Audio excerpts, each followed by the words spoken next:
man. Because once you're old, think about a used up woman, right? If you watch the Kevin Samuels thing before he passed, right? What was the whole thing about, him and his spite with these women is they're delusional. They get past a certain age and then they want to find a man and settle down. Nah, man, all right? You've been used up, Nice way of saying it. You've been in plenty of relationships, right? You expose yourself to plenty of other dudes, all right? One night stands and all that. Okay, you had your boss, whoever, man. What they call them, work hubbies. You got your boyfriend at the job, then you got your man at the crib.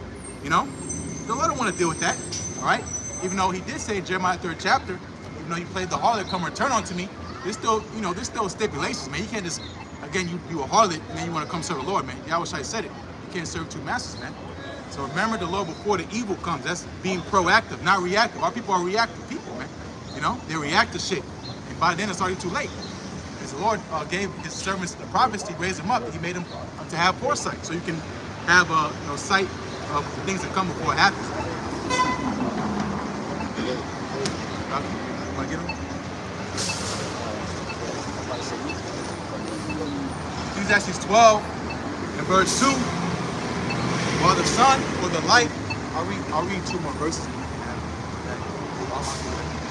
So Ecclesiastes 12 verse 2, while the sun or the light or the moon or the stars be not darkened, nor the clouds return after rain.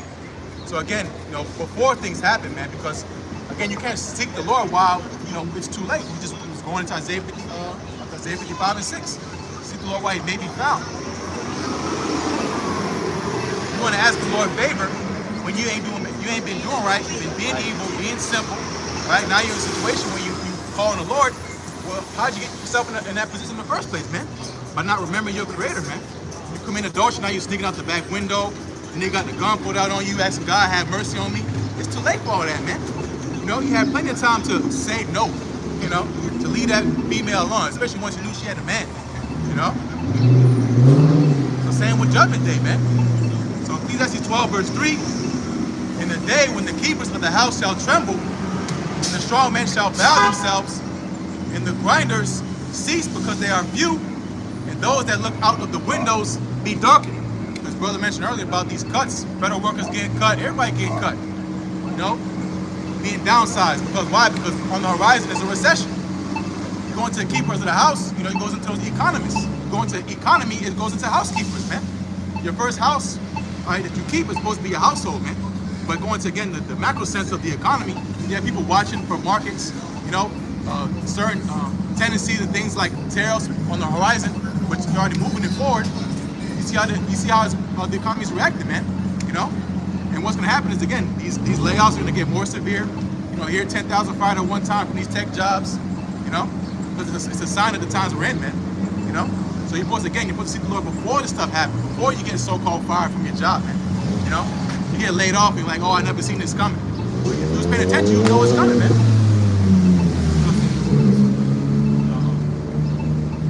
But yeah, I'll leave it there. But again, if you're really paying attention to what's happening in the world, you're not in la la land like the majority of people on the earth that don't want to take that red pill. They're still, doubling down that blue pill. Hey, let them have it, man. All right, but those people who are to know of a sober mindset, it's not going to end up pretty, man. Especially here these last days, we know it's going to get worse, man. And that's what we're here to warn our people about. And all these are the beginning of sorrows, like the scriptures say. Jeremiah 28.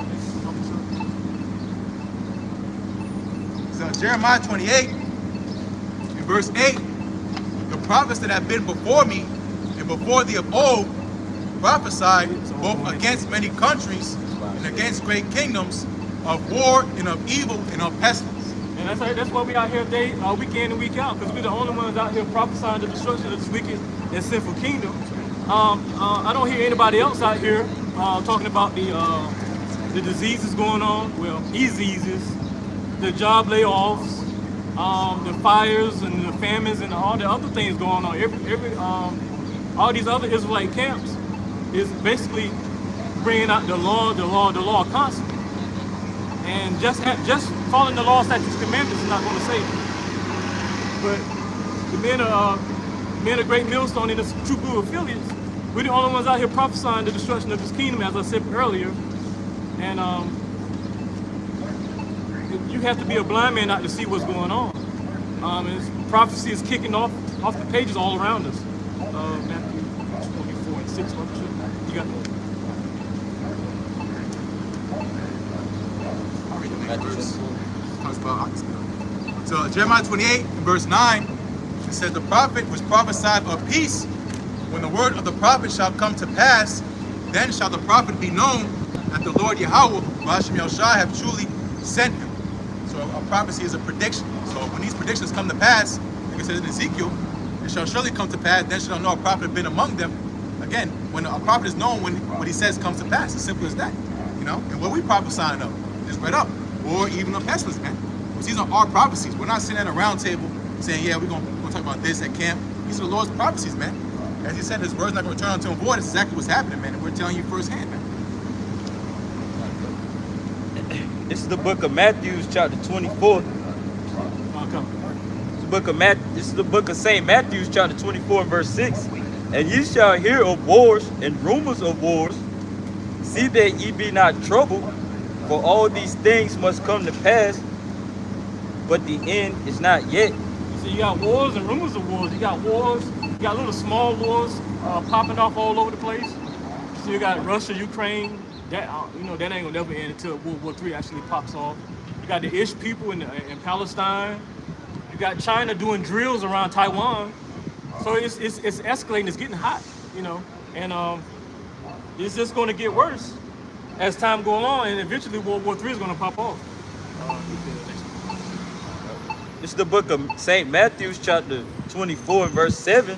It says, for nation shall rise against nation, and kingdom against kingdom, and there shall be famines, and pestilences, and earthquakes in diverse places.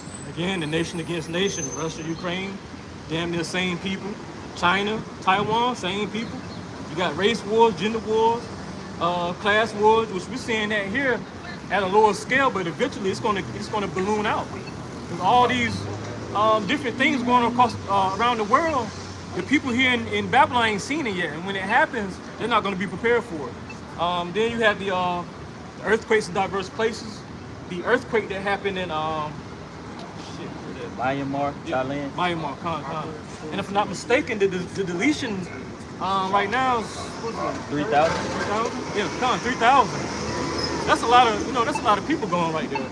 On top of that, you got the what is it? The outbreak in Texas. Was it smallpox or either?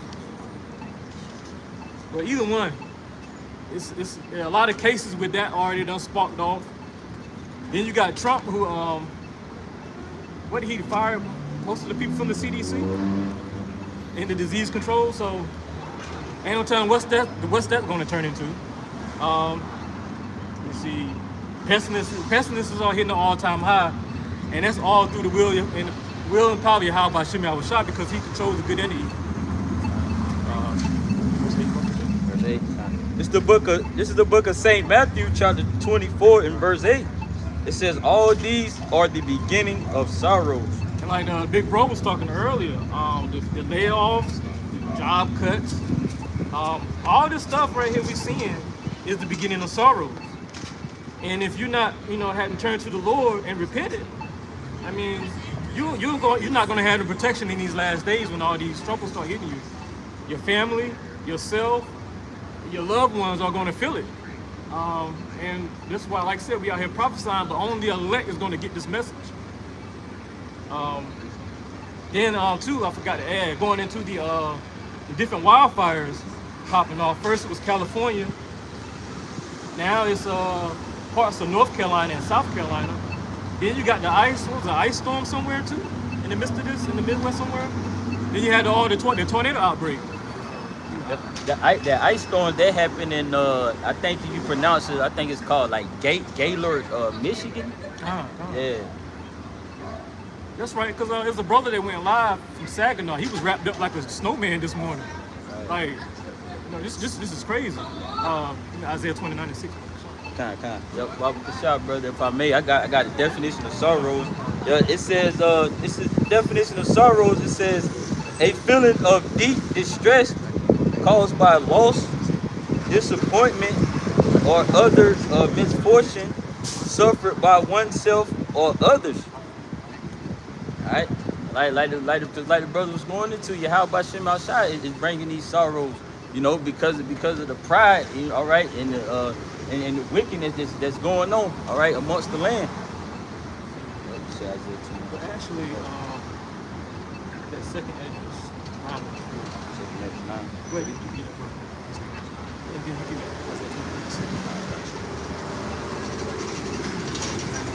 So the book of Second Esdras, chapter 9.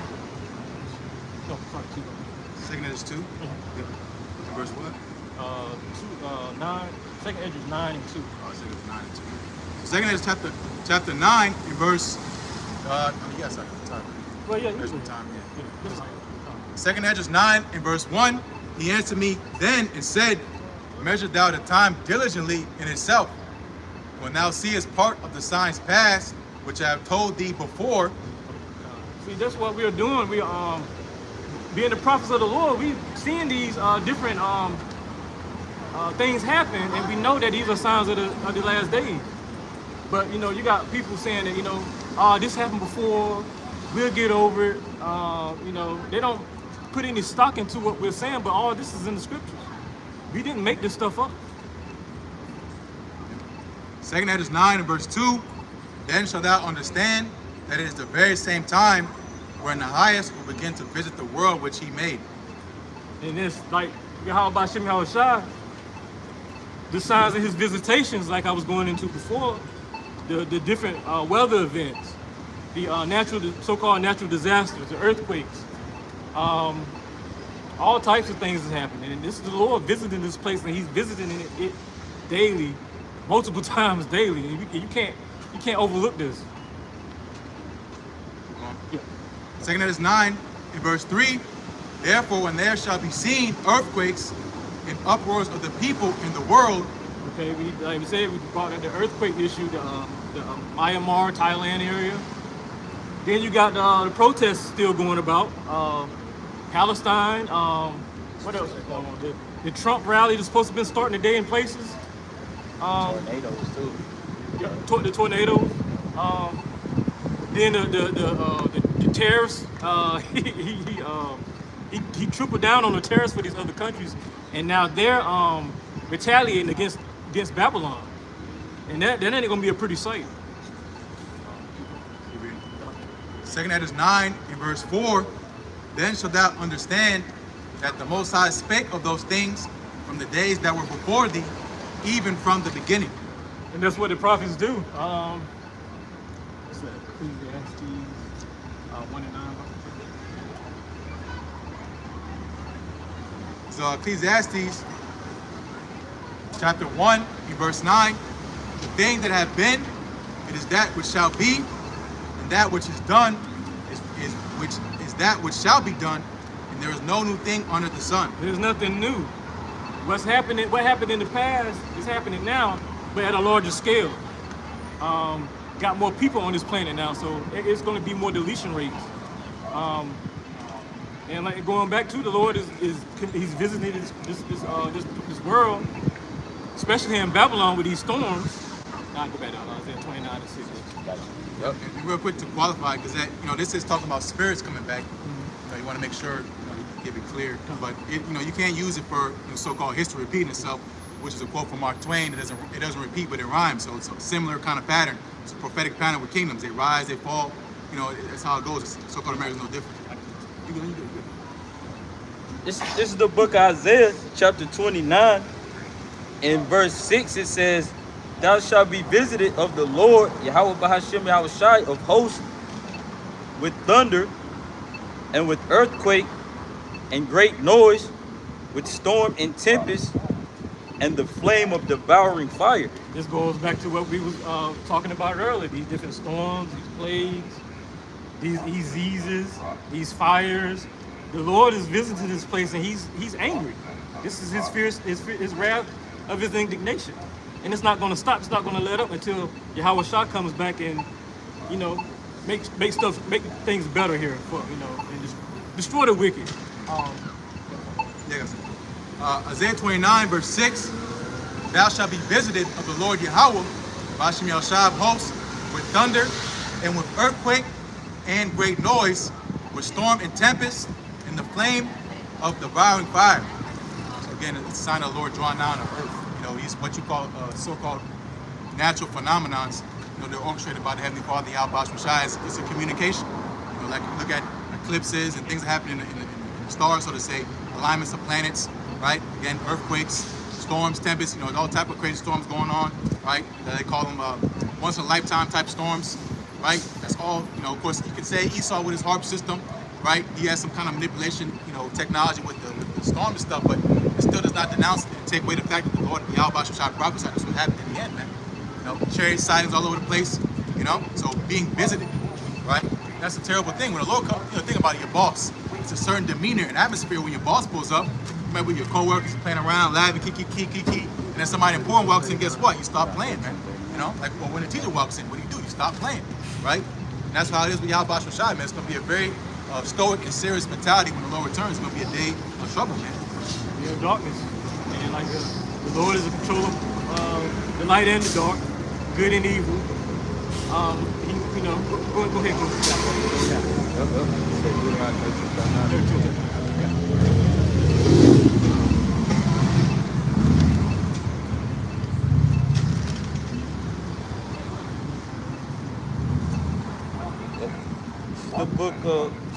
It's the book of Deuteronomy 32 and verse 39. It says, see now that I, even I am he, and there is no God with me. I kill and I make alive. I wound and I heal. Neither is there any that can deliver out of my hand. Like the scripture says, it's a fearful thing to fall into the hands of the living power. Hebrews 10:31. And you know, you can give credit to Esau for, like the brother was saying, the weather controlling the heart. But ultimately, the Lord put the spirit on Esau to do these things. Whatever the Lord commands, good and evil, he's empowered. There's no power with him. Esau thinks he's on that level, but he's not. If I may mention too, you know, because we was going into the storms, like they said it was a flood out there in Kentucky. It was like it was a 9-year-old boy or whatever. He was walking to school or whatever. They said he got swept away. You know what I'm saying? The flood, you know. That's right. Yeah.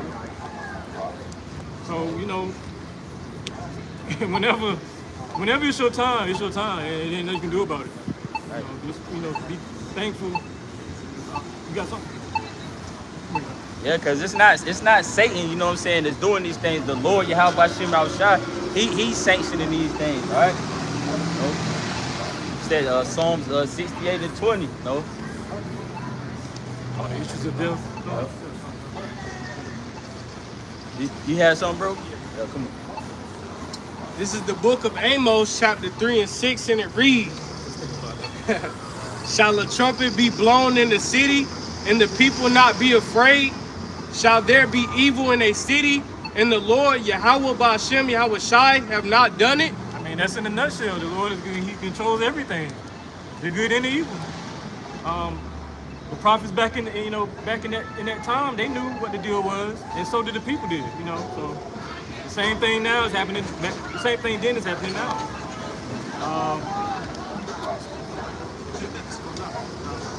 The next brother come up.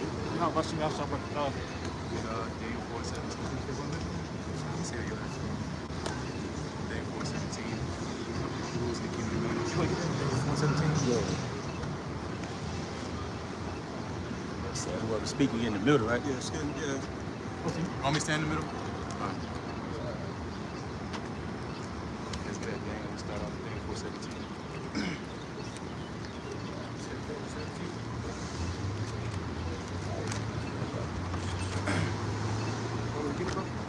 What, 17. I got you right here.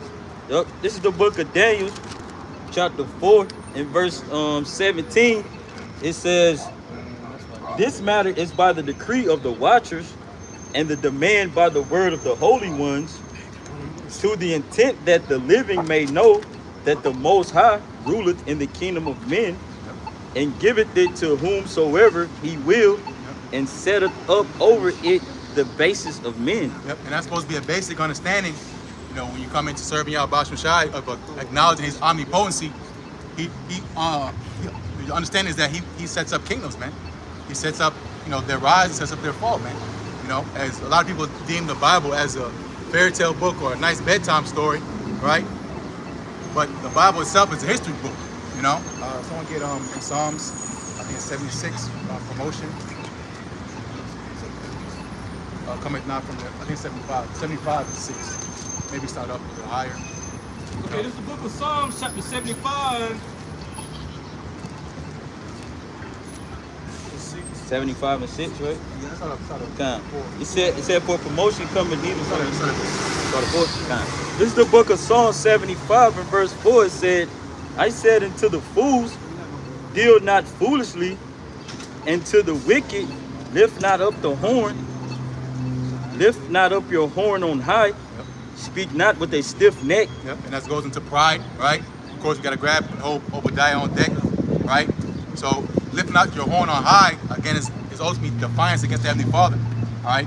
We're trying to raise war against the Lord, all right? And His anointed, which who's doing that on earth today? Esau Edom.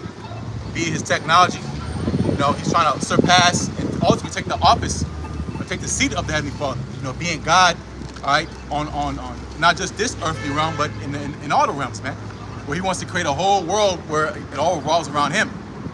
This devil, this NWO system is not just, the chip, man. It's so much more sinister. It goes beyond that. If you watch any sci-fi movie, you see how weird it gets. That's this man's imaginations, man.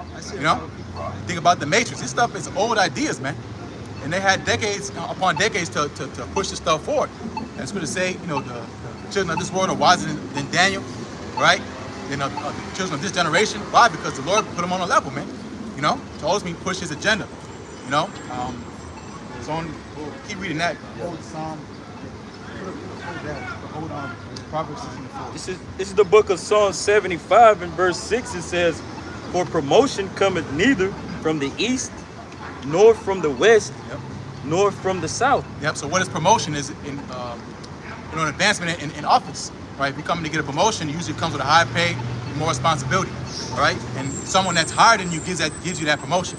You're not gonna have, the new person on the job, all right, you can be the boss now, Now you're the CEO. It don't work like that, man. So promotion don't come from nowhere on the earth, okay? Especially when it comes to ruling on the earth, all right? Kingdoms that rule on the earth, it doesn't come from man, or their counsel. It comes from Yahweh Shai, Keep reading. Okay. Yep. This is the book of Psalm 75 in verse 8. It says, for in the hand of the Lord. Verse 7. You want verse 7? Oh, Salaki. Yep. This is the book of Psalm 75 and verse 7. It says, but the Most High is the judge. He putteth down one and setteth up another. Yep, so the Lord is the ultimate judge, all right? The King of Kings, Lord of Lords, all right? So His authority, His say-so is over all the kings of the earth, man. What he has to say, the counsel of Yahweh Shai has, that's what's going to stand, man. That says constantly throughout the scriptures. There's no wisdom, there's no understanding, no counsel against the Lord. Matter of fact, someone grab that. There's no wisdom. I'll grab it. No wisdom. It's Proverbs. Proverbs 2. I got it. Proverbs 21 and 30. I'll read it. It's Proverbs 21 and verse 30. There is no wisdom, nor understanding, nor counsel against the Lord Yahweh Bashim Yahushai. So man can, how's it go? Man ponder his goings, right? You can plan this. You can sit in these meetings, hours upon hours, days in on week upon week, month upon month, about how you're gonna do certain things. And guess what? At the end of the day, Yahweh Bashim Shai, His counsel is still gonna stand, man. His willpower, okay, is gonna overcome, all right, the willpower of man. And that's what we're eventually coming to see. Because if it wasn't so, it wouldn't be written. All right, how this devil going to conduct himself? His ultimate master plan. All right, trying to chip everybody. All right, if the Lord wasn't in control, He wouldn't have written about it thousands of plus years ago. All right, the Lord could have done away with Esau and the Roman Empire, but He had a bigger goal in mind, bigger picture in mind. All right, build up Esau just like He did with Pharaoh. For what? To make an example, to show His power. And deliver the just from among them. Get that Proverbs 16 and 4. Okay, this is the book of Proverbs, chapter 16 and verse 4. The Lord hath made all things for Himself, yea, even the wicked for the day of evil. Yep, so the Lord made all things for Himself. So Think of the existence as a sandbox. All right, the Lord is the creator. Same way you got that same kind of creative power. You can draw something, you can make life into it. You know, with the Lord again, as far as existence goes, which you go into the angels, you go really back to the beginning, the Alahayim, the 144,000. As far as the existence of Earth and the operations and how, you know, again, the things you can touch, feel, smell, come into existence, the animals, all right, the foods, all right, the circuits of the winds and all that stuff, man. The seasons, right? It all comes from a creator. It's a creation, okay? You know, so like same way you can see design. Okay, it's called the design language, right? Every Ferrari, every certain car, they just look a certain way, but that's their design language. Same thing with existence. You got veins, right? In your arms, you got tree branches. What do? They transfer nutrients, man. They push blood, all right, throughout the body so that you can live. Same with the trees, man. Remember Lucy? She can see all that stuff, yeah. The movie Lucy, Yeah. It was showing you how like the creation and all that stuff. Everything about that. That's it, bro. You know. And again, that's who we're reverencing. We're not reverencing men. Okay, you root and holler about your whole nigga that dropped some new designer and talk about the Yeezys and all that. No, man, Yahweh Basham Shai should be praised, man. That's Wisdom Psalm 13th chapter. You know. I'll read that one more time, promise. Okay, this is the book of Proverbs, chapter 16 and verse 4. The Lord hath made all things for himself, yea, even the wicked for the day of evil. Even the wicked for the day of evil. So you'll say, what purpose is this man Esau on the earth? All right, with all his evil, his back history of evil, perpetual hatred to you so-called Negroes, Latinos, Native Americans, constantly blaspheming the name of Yahweh Shai, lying, telling lies, making up stuff, putting GMOs, making you take jump shots, eventually making you take the MOTB, the C-hip device. Why is he on the earth? What's up with this guy? Okay, it's because the Lord made him for a reason. Okay, and again, we just read about that promotion. The Lord lifted him up, man. Again, Esau's origin story. You know, Esau loves telling the good parts of his, you know, his so-called highlights. Just like you watch the Sports Center, they can only talk about his highlights. Okay, Scripture say, most men will proclaim their goodness, right? But a faithful man who can find, right? Esau's gonna tell you about all the evil stuff that he's been doing. He tries to go out his way to cover it up, man. But as it says in Jeremiah, his secret's gonna be revealed. It's gonna be made bare. Because why? What comes after the exposure is judgment. Okay. So get 2 Thessalonians 2. Start at verse 3. You can get it. Hold up with that. That's good. Hey, 2 Thessalonians 2. this to show the power of the Lord. Remember them guys? Oh yeah. You know, the Whitakers. The Whitakers, man. We're talking about the incest family? Yes, that was Esau. Their language was grunting, man.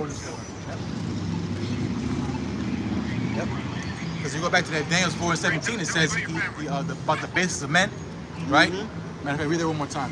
Hold that. Read Daniel 4:17 again. Daniel 4:17. Yeah. I got you. Fire up here. Yep, it's all good. Yep. I mean, throw you off. It's the Oh, book you of good? No, because that's the point. Yep. He's gonna go back to default. That's his true nature. All right, a beast. Daniel 4:17. This the book of Daniel chapter 4 and verse 17. It says, this matter is by the decree of the watchers and the demand by the word of the holy ones, to the intent that the living may know that the Most High ruleth in the kingdom of men, and giveth it to whomsoever he will, and setteth up over it the basis of men. Yep. And the basis of men is who? Esau. As you read, was it in Job 30th chapter? How Job said, I wouldn't even sit my dogs by him. All right. How juniper roots is his meat. And the nigga's brain and stuff, making all these weird noises, grunting. That's the Whitakers, man. You know? Not even speaking a understandable language. Just you know? You got it. And Timmy. Where it is. Yep. It says they dwell in the cliffs of the valleys. You know? They're outcasts, man. Nobody want to deal with them. Where do you think them Whitakers live at, man? They live in butt-fuck nowhere, man. Yeah. 2 cavemen right there. Exactly. That's Esau, man. Now my phone would act stupid. See? They hate him, man. The prince of the air. Yeah. You don't like that shit. But they can look it up. Yep. Go back to that 2 Thessalonians 2:3. Yeah. See, we're not making it up, man. That's Esau. So the Lord, that shows you the power of the Lord. Look at that. That's disgusting. Look at his face. That's the power of the Lord, man. And you know what's so crazy? That's what he did to Nebuchadnezzar. Had him barking like a dog. Well, he was mooing like he was braying like a cow, man. Eating the grass and shit. He humbled him down. So that's gonna happen with Esau, man. That's an omen. If I may, bro, that's kind of like this old show. I think it might have came out in the 90s. You might know of it, Kabad, this show called Home Improvement with the dude Tim Allen. Oh yeah, that grunt he does. Yep. Get that. Sorry. 2 and 3, right? Well, hold that. Get your work. Get Job 30 and get this one on point. Get verse 8. Read 8 and 9. Job 30, 8 and 9. Going into Esau. We're going to go into Esau. This is the book of Job, chapter 30 and 8, and it reads, They were children of fools, yea, children of base men. Yep, children of base men, low, like just no rank, no class, just children of base men, you know? Go ahead. They were children of fools, yea, children of base men. Hey, They Bob, were. the shot, slack it. You hear about these Edomites now? They say, oh, we just let the water run down on us. Right. When they take gonna showers, wash their ass. it's like, what is a no rag? rags. Yeah. Yeah, use the hand on the. Right. So nasty. Hey, no pictures, good, we please. good. No pictures. Sorry. No, you can take pictures of the sun. Watch out, bro. Yeah, the sign. I can get that. Yes, sir. Slack it, bro. There you You go. know I'm taking this picture. What's that? You know why I'm taking that picture. What's that? You know why I'm taking this picture. Why's that? It's the truth. That's it. That's right. That's it. That's You right, know what? man. You know what? Go This ahead. is the book of Job, chapter 30 and 8, and it reads, They were children of fools, yea, children of base men. They were violent than the earth. And now I am their song. So they're violent. They're more violent than the earth. You know. Again, think about a pig. You know, just nasty, man. But even a pig has its use, man. You know. But Esau, there's no use for this man on the earth. Literally, the Lord just spawned him, you know, for ultimately his purpose, man, to raise him up and bring him down, man. You know. So again, social outcast. Esau's weird, man. You see him, I think it's weird. That's why they be doing some homo stuff, grabbing booty and all that stuff, man, being weird. That's Esau. Touching boys. I know, right? What's that? I need to stop drinking though. You know that I forgot which Planet of the Apes it was, but it showed Esau going back into that grunting stage. At the end, they couldn't understand nothing. They could. It was Planet of the Apes. Yeah, it was Planet of the Apes. But which one was? It was the one with the Green Goblin guy. Yeah. And this is the end. I can't remember his name, but the one with Caesar. Yeah, exactly. Yeah. With Woody Harris. Is it Woody Harris? Yes. Woody Harris. Yep. Yeah. Okay, Yep. yup. Yeah, that's the last one that came out. Okay. This is the last one that came out, but it's one of the newer ones. Yeah. It's the one before the last. Okay. Kind. This is the book of Job, chapter 30 and 8, and it reads, They were children of fools, yea, children of base men. They were violent than the earth. And now I am their song, yea, I am their byword. Yep. So again, that's humiliation, right? That's humiliating. Here it is again, going to this man's origin story, right? We know exactly where he comes from, what he's about. Here it is, he rules over us. Someone get that in Isaiah. Children are their oppressor, women rule over them. Someone grab that, right? Because this is our punishment, you know. And again, Job, you know, back then, this is thousands of years ago, Esau's showing his ass, man. You know, being weird, being base, right? You know, you just think about the weird kid in school. You just know niggas just weird, man. That's their legacy, right? But now all of a sudden they want to be called the creators of society and civilization with the Greek freaks. No, you wasn't, man.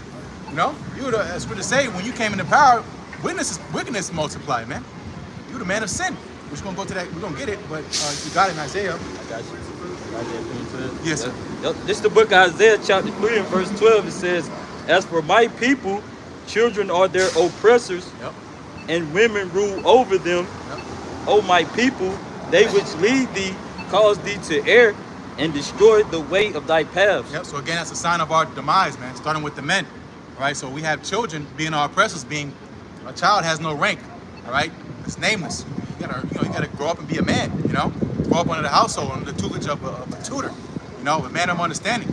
And that child is Esau, man. Insignificant. So children are their oppressors, man.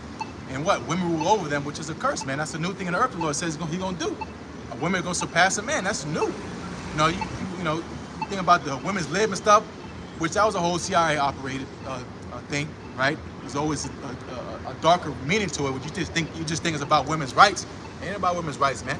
You know, but that's going back to the 60s, maybe late 50s, right? But before that, you know, it was traditional, man. But see, you know, you got what you asked for now, right? A lot of you, you know, in the workforce now, you asking why I'm working, what's my purpose? You chose your career over your family, but not to change the topic, but again, showing the whole earth's out of course. And it's a sign of who's in power, man. So, I got an article for you from the Forbes. This is the rise of stay-at-home dads. All right, and the estimated. Let me get it. Estimated 2.1 million fathers who are stay-at-home dads in 2021. It's from the Forbes magazine. wow. So this is supposed to be legit. Can you imagine? Yo. That's good. I'm gonna show Yeah, it. show it. The rise of stay-at-home dads. Hey, bro, I saw a little short, and this wife that makes about she's the breadwinner of the family, Yeah. and she was making a joke about to her husband, like, hey babe, I don't think I'm be able to pay rent. He was like, really? And he's like, he's eating the food that she just bought and everything. He's like, man, I don't think I'm ready to go back to work. And he was being serious. He was like, is there any way you can like take a loan now or something to make sure we can pay bills? And there's exceptions, because you know there's time periods where you know a man may be down, got laid off. You know what I'm saying? But there's a lot of jigs out there. There is, you know, hey, that's the scriptures. Yep. And I just read that they that lead them cause them to err. You know, so you got people propped up in front of you to ultimately send you to be destroyed, man. You know, people you follow, they just put in your face. Why the hell I keep seeing Snoop Dogg everywhere? Why the hell I keep seeing Shaquille O'Neal? I don't care about Icy Hot. You think on every goddamn commercial, you know, because that's the leaders of our people, man. You know, he's a whole Freemason. And he boasts about it, man. You know? Yeah, his fingernails painted too. There you go. That's it, man. I get that disco. What's another leader? What's another one of our leaders? Close the doors. Close the door. Yeah, exactly.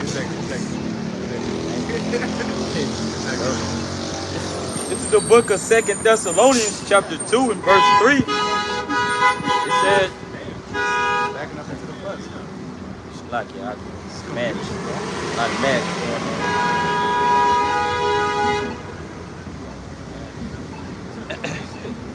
This is the book of 2 Thessalonians chapter 2. Start from the top. It's the book of 2 Thessalonians chapter 2 and verse 1. Now we beseech you, brethren, by the coming of our Lord, Yahweh Shai HaMashiach, and by our gathering together unto him, that ye be not soon shaken in mind, or be troubled, neither by spirit, nor by word, nor by letter as from us, as that the day of Yahweh Shai is at hand. Yep. So again, going to the reason why we're being informed of these things, the Lord telling us pretty much what's up, is because He's getting us ready for that day, man. All right. But we shouldn't be afraid. All right. You know, as Twitter say, we haven't been given a spirit of fear, but of a sound mind. With a sound mind goes into sound doctrine. Okay. Our mind is in the right place. Okay. With Yahweh Shai, the Lord raised up His teachers, His prophets to give us, you know, food convenient for us. You know, you got enough niggas telling you to, you know, do this with your 401k or rap or whatever. You know, enough niggas like that, man. Okay?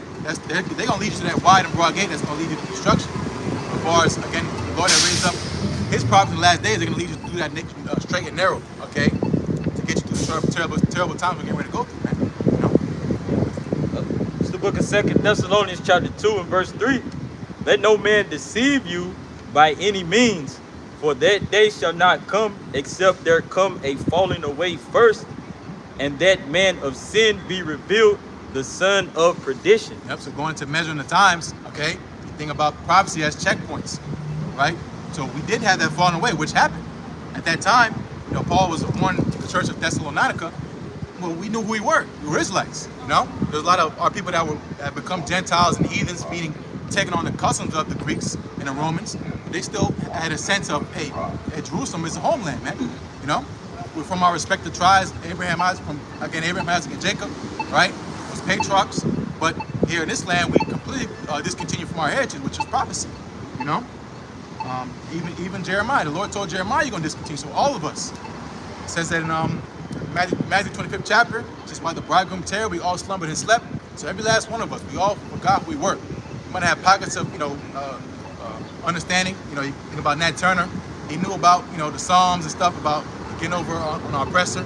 Okay, that Esau was the devil. That's why he had that uprising, but it didn't prevail much because prophecy had for us to be in captivity for a certain amount of time. But again, as a whole, we fell away from who we really were, man. It was beat out of us, man. Go ahead. So it says, if we shall fall away, and the man of perdition shall be revealed. Who's the man of perdition? Esau, the man of sin.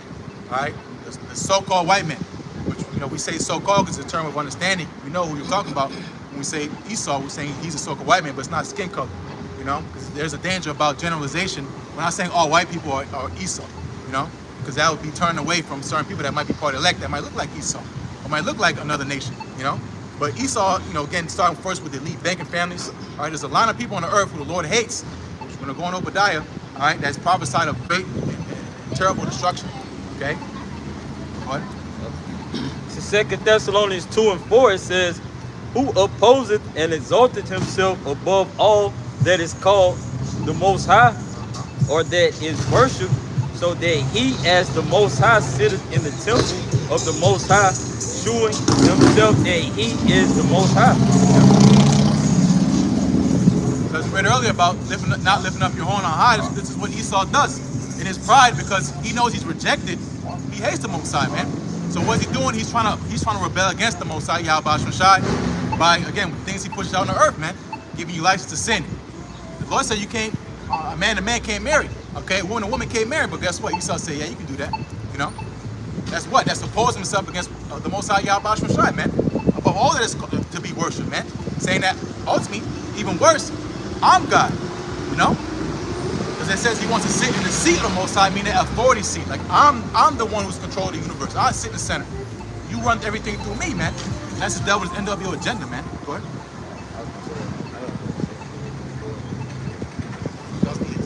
Yeah, hold that. Hold it. This is the book of 2 Thessalonians. So I'm getting Daniel 7 and 25. It says, he shall exalt himself, oppose himself against the Most High. All right, goes into those hard things he says, man, speaking loftily, man. Because you gotta, because again, there's always depth. Again, we're kind of scratching the surface level. But if you go into these breakdowns of Daniel's, all right, you go into the four beasts, all right, which we might touch that, but let's not get at Daniel 7 and 25.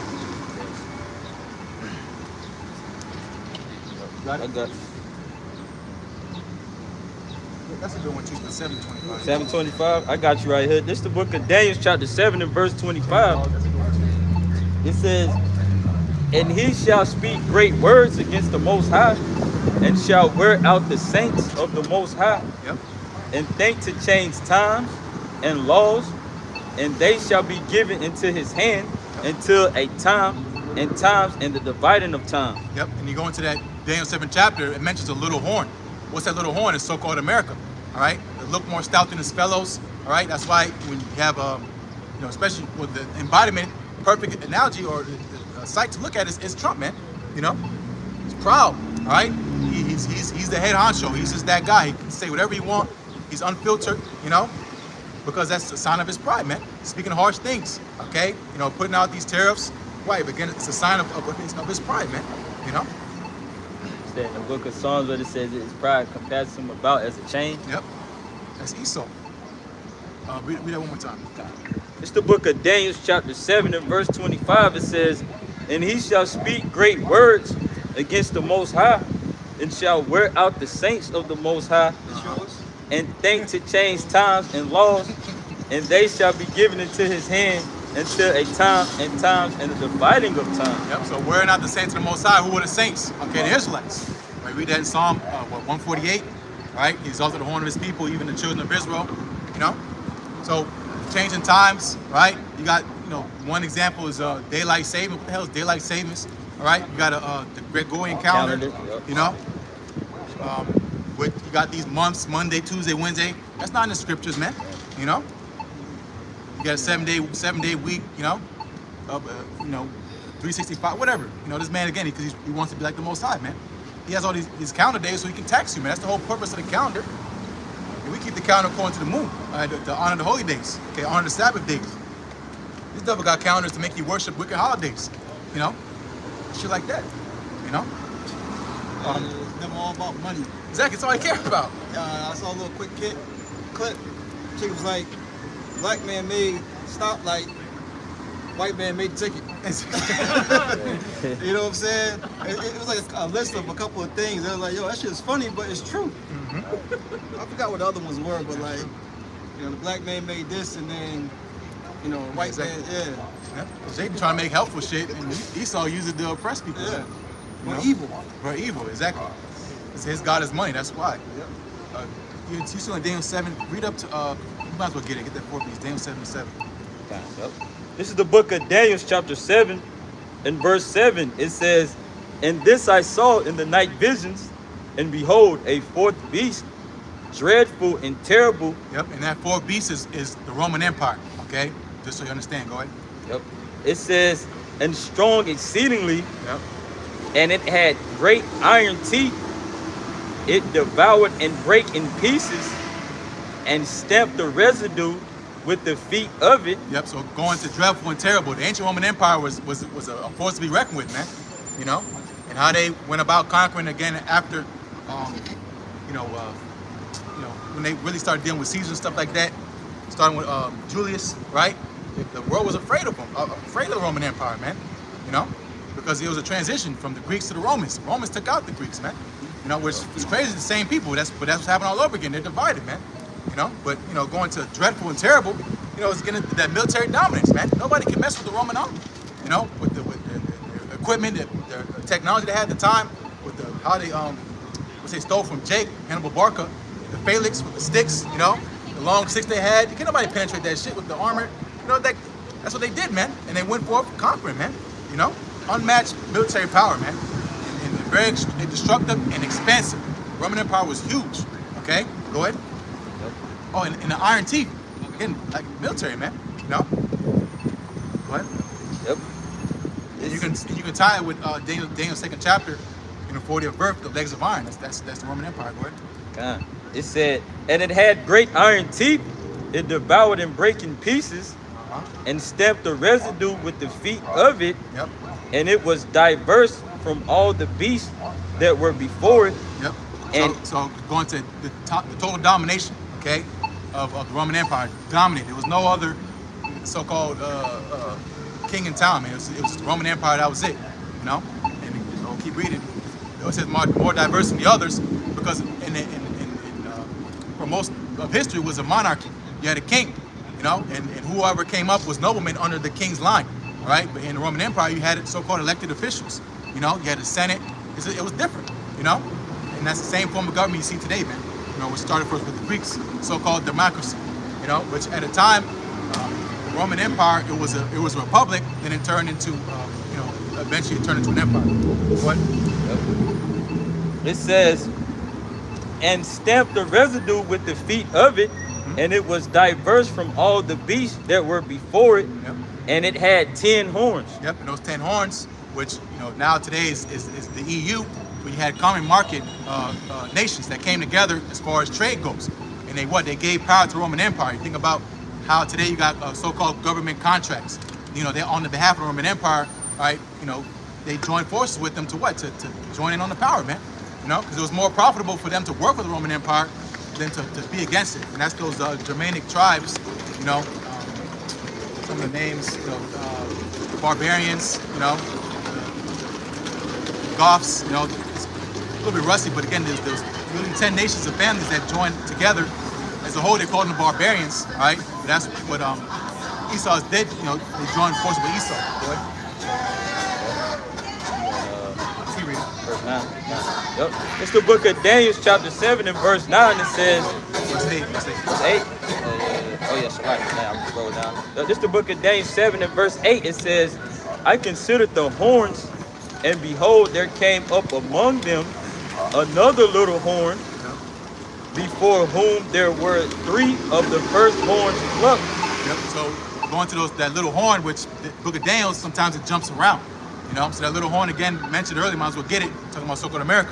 all right, and the three horns which fell, all right, you had the three so-called American wars. All right, you had the Spanish-American War, the British-American War, and the French-American War. Okay, go ahead. Yep. It says, back in Daniel 7:8, it says, I considered the horns, and behold, there came up among them another little horn, before whom there were 3 of the first horns plucked up by the roots. And behold, in this horn were eyes like the eyes of man, and a mouth speaking great things. So again, going to the mouth speaking great things is that pride, man. You know, again, Esau has taken another level as far as the defiance and rebellion against Yahweh Shai, man. You know, and that same beast, which you go into the book of Revelation, it says that deadly wound was healed. All right, so it did fall for a time. All right, you read about that in 2 Ezra 11 chapter. All right, you know, the feathers and it shall be no more. You know, it's a lot of history to go into, but eventually it was prophesied. That's why the Lord preserved John the Revelator, all right, to go on Isle Patmos to receive some of those visions, because the Roman Empire would have to come back again, all right, during the time of the Renaissance. Okay, and that's, again, this is what we see. All right, to understand how Esau came into power, you have to go through the scriptures, man. You know, with Pope Alexander and the Papal Bull and all that stuff, man. You have to understand history. That's what I'll say. You have to understand history to know the mystery, man. It's a depth. You're not just out here, oh, Esau, you know, you the devil. Like, I mean, come on, it's obvious now. But going to the depths, man, why is the devil, man? You know, because the Lord says so. He set him up, man. You know, that eagle, right? Esau, man. You know? We'll drop that. I think to get it, I think it's Thank you. what is it? Revelation. The deadly wound being healed. I think it's Revelation 20. Where does it says deadly wound is healed? You know, That's Revelation 13. it is 13 and 3. You're right. Yeah, Revelation 13 and 3. Yep. This is the book of Revelation, chapter 13 and verse 3. It says, and I saw one of his heads as it were wounded to death, Yep. and his deadly wound was healed, Yep. and all the world wondered after the beast. Yep. And again, to understand that deadly wound being healed is the Roman Empire all over again. The head of rulership, the head of the Romans, all right, that head would come back into life, man. And it says about that in Revelation 20th chapter, how he shall come out of the bottomless pit, you know, to go out and to see the nations, because again, Proverbs 16:4, the Lord made all things for himself, even looking for that day of evil. Esau had to be used to lie to the world, man. And that's Jeremiah 51:7. All right, Babylon up in that golden cup. All right, grab that real quick. Jeremiah 51. Yep, 51:7. Kind of, yep. This is the book of Jeremiah. Yep, because again, the Western Roman Empire fell. That's that deadly wound that, you know, which it fell. You know, the fall of the Western Roman Empire was like 476 AD, and then it became the Holy Roman Empire when Jake came into power. There's so much history, man. You know, which the Byzantine Empire, which is prophesied again, man. You know, the scripture says study to show that self-approved, man. Go ahead. It's the book of Jeremiah 51 and verse 7. It says, Babylon hath been a golden cup in the Lord's hand that made all the earth drunken. The nations have drunken of her wine. Therefore the nations are mad. Yep, so going to those philosophies, which we go back to that 2 Thessalonians 2, about, you know, him going out and lying, man, deceiving everybody, calling himself the children of God, you know, taking on our customs, you know, our nationality and heritage, taking on that moral high ground, or we're the sons of God, you know, going to that papacy again, going back to the Roman Empire, coming back again, the popes and all that, you know, you got the whole Vatican and all that stuff, man. Again, there's a lot of history behind that stuff, you know. But now the nations, they're figuring out, you know, because again, going to Esau being exposed, starting with the prophets, man, and being made bare. They're figuring out, hey, this guy's an imposter, man. Especially them small hats, you know, they're not supposed to be there. What prophecy it says about them being in the land? But they got iron domes. They shoot missiles and blowing up people and shit, you know, having pride parades in the capital cities. That's not the people of the Lord, man. You know, having fades with the curly hair and shit. That's not in the Bible, man. You know, wearing a small hat. That's not in the Bible. You know, you're not supposed to have your head covered, period. Especially when you're supposed to honor the Lord. You know, get that. Go back to the Thessalonians. Thessalonians 2, 2 Thessalonians 2. 2 Thessalonians 2. Yep. Because again, what we see now is this devil exercising the power of the first beast. It says that in Revelation 13 chapter. He exercised all the authority of the first beast, which was fallen, which is the fourth beast, the Roman Empire, man. He's just bringing it back to life. It's the same thing. There's now that you shake out Wi-Fi and, you modern technology, man. But this is the Roman Empire all over again, man. You know, with even the government. You had back then. You had the plebeians and patricians. Now you got the Democrats and Republicans. The same shit, man. You know what? Wherever we left off at. Yeah, right here. Yeah. I can Read 4 again. forward and then go down. This the book of 2 Thessalonians chapter 2 and verse 4. It says, who opposeth and exalteth himself above all that is called the Most High, or that is worshipped, so that he as the Most High sitteth in the temple of the Most High, shewing himself that he is the Most High. Yep. So he's deceiving the world thinking that he's God on the earth, man. You know? Go ahead. Yep. It says, remember ye not that when I was yet with you, I told you these things. Yeah, because why is Apostle Paul breaking this down is because there was a common, you can say, rumor that the Lord's going to come in that time, you know, which, you know, of course, if it was in that time, which we the same man coming back, we're like, man, the Lord will come right now, you know. But Apostle Paul's, you know, pretty much giving insight that, hey, man, it's gonna be so many other things that have to happen before this actually comes place with the Lord having the crowns of the kings on his head, you know, conquering, you know, the earth being the means being given onto Yahweh Shai, you know, the house of David being raised up, has to be certain things that had to happen first, which Apostle Paul's giving the insight about it. Go ahead. Yep. 2 Thessalonians 2 and 6, and now ye know what withholdeth, that he might be revealed in his time. For the mystery of iniquity doeth already work. Yep, so that's another insight. So the mystery of iniquity doth already work because the Roman Empire would have to come back, man. You know? So again, Apostle Paul is referring to Esau in power back then, man. You know? So he's already working, lying, doing evil, doing what he's been doing, okay? The same empire and power that which our people brought him to be crucified, but the Romans crucified Yahweh Shai, man. You know, that's why Yahweh Shai said, Revelation 1 and 7, even them that pierced me, man. Who pierced Yahweh Shai? Hey, the Roman centurions, man. You know, you got they somewhere out here, man. All right, go ahead. Yep. So book of 2 Thessalonians 2 and 7, for the mystery of iniquity doeth already work. Yep. Only he who now letteth will let until he be taken out of the way. Yep, so the Lord's going to keep allowing this man to keep going, all right, until the Lord says enough is enough, ultimately until prophecies be fulfilled, you know, because what is happening, again, is all ordained of the Lord. That's Romans 13 and 1. All right, the powers that be are ordained of the Most High. Get that real quick, Romans 13 and 1. So all this, you know, talk with Jake, talking about making Black Wall Street again, and we're going to take over, we taking over. No, you're not, man. Niggas ain't taking over America. You lost your damn mind, you know? Romans 13 and 1. The community out. The community, yeah, all that shit. I keep thinking of that community. Community missiles coming. Go ahead. This is the book of Romans chapter 13 and verse 1. Let every soul be subject unto the higher powers. Yep. For there is no power but of Yahweh by Hashem Yahweh Shai. The powers that be are ordained of our power. Exactly. So the powers that be are ordained of our power. Okay. So Esau being set in power is all ordained by the Lord. So you trying to rebel against the Lord, you know, trying to come up against like zealots work, all right, you're gonna fail, man. You know, those are the same dummies that stayed in Jerusalem, in 70 AD, all right, when the temple of Jerusalem was sacked, man. The same dummies gonna be telling you now, we're going, oh, it's our time now. Yeah, we're gonna take over. Come on, man. Keep following them dummies if you want to, man. All right, they're gonna have you destroyed just like they did back then. You know. So again, the Lord, you know, same with Nebuchadnezzar in ancient Babylon. You had Jake's gonna rise up against Nebuchadnezzar. No, man, it's not gonna work, man. The Lord literally told, they was calling Jeremiah, they was calling him of treason. Jeremiah was telling, yo, your best bet is just to lay down. We're gonna be in captivity for Babylon for however many years. The Lord told us it was 70 years. You know, we're gonna be on the Babylon captivity. They're saying, man, you a sellout. They was getting on Jeremiah, man. But he was telling the truth, man, because Babylon was set up to bring down the southern kingdom, man, for their rebellion, man. You know, Jeremiah said, y'all just have kids. We're gonna be here for a bit, and they was getting on Jeremiah, man. We obviously not in that time now, but the same idea, man. Esau's in power for a reason. Let him have it, man.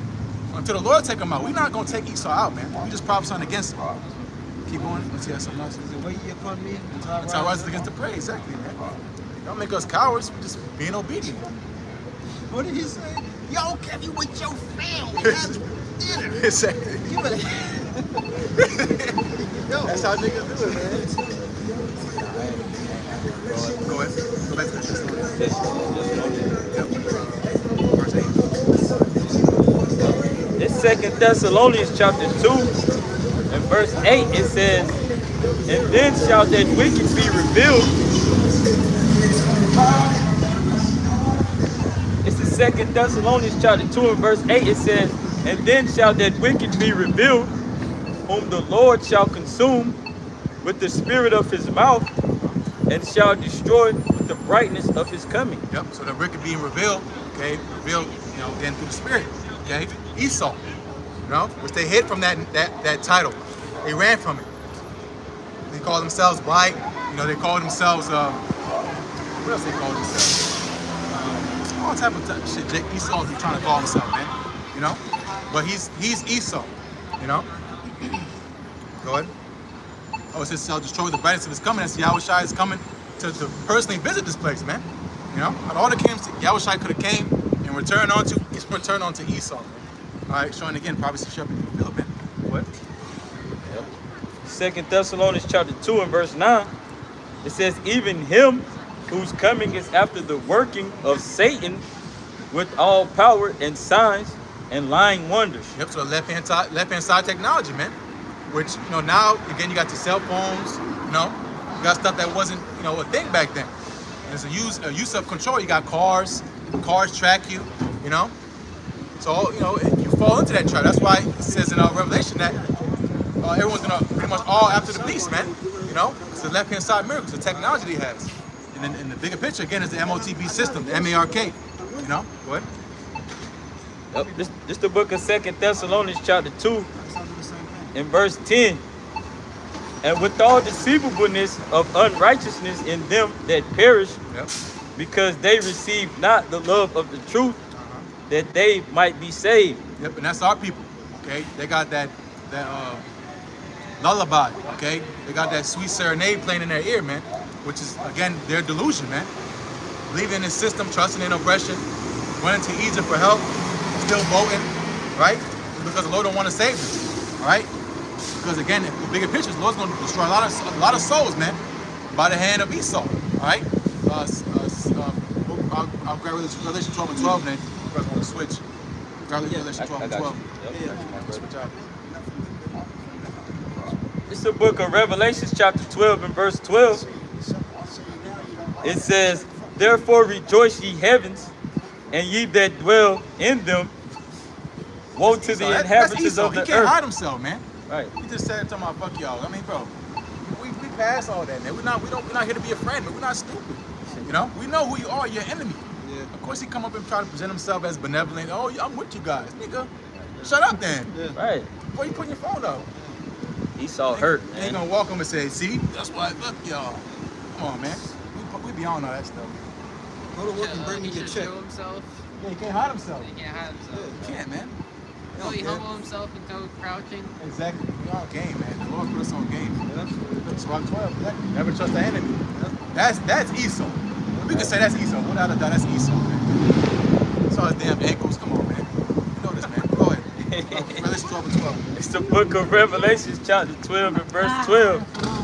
Therefore rejoice ye heavens, and ye that dwell in them. Woe to the inhabitants of the earth and of the sea. For the devil is come down unto you. It says, for the devil is come down unto you, having great wrath. I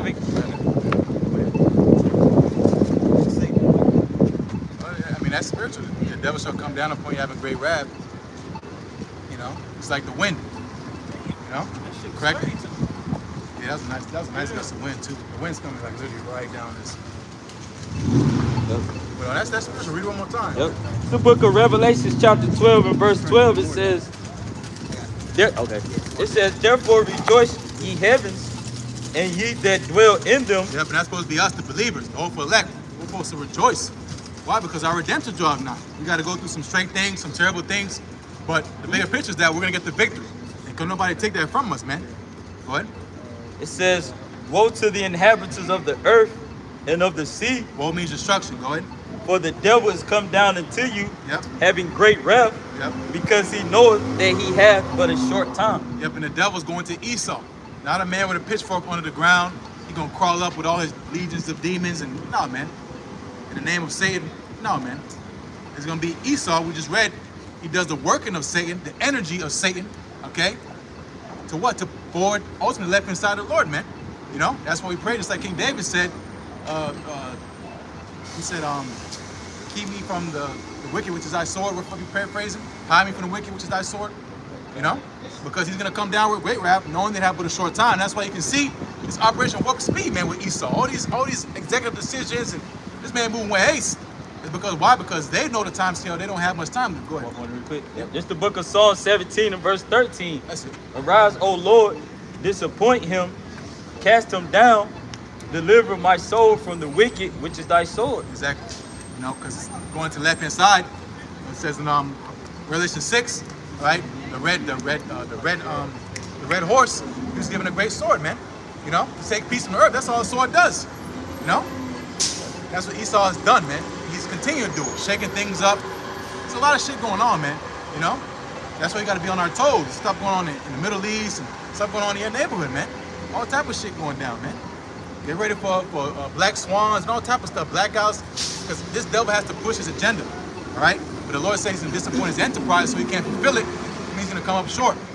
He's going to get a lot of you, you know, again, you purple garment wearers, you know, you blickies at camp, you know, doers. We're going to get a lot of you, man, but for the elect, we're going to be all right, man. All right? The Lord said he's going to have a greater deliverance than that of ancient Egypt, you know?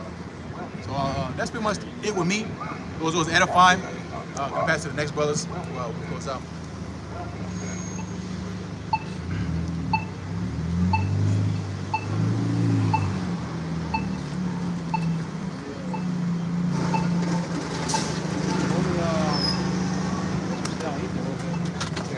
Yeah, give me Some spirits out there. yeah, man. It's weird energy, bro. Oh, let's burn it out. Yeah. So as you can see, you know, weather starts changing. People start getting out more. All right. Things going on, whatever city you're in. Okay. No new thing up under the sun, man. You know, same spirits coming back, same things coming back, same evils coming back. But they're mutated, man. You know. Imagine that same wicked niggas coming back, but now they got GMOs. Yeah. They radiated 5G towers and shit. Yeah, they ready to go, man. You got it, huh? Yep. Matthew 24, in verse 37. But as the days of Noah were, so shall also the coming of the Son of Man be. Let's talk about Yahushai, man. Yahushai, who the world calls Jesus, all right? Because Jesus is, you know, a so-called black man according to the scriptures. I love to say that when I see Latinos walking by, you know? Oh, no, he's blanco. You know? Yeah, you know? Especially for you Dominicanos, man. Y'all some, oh. Anyways, all right, just like the days of Noah war, man. The same thing's gonna be happening in the earth. All right?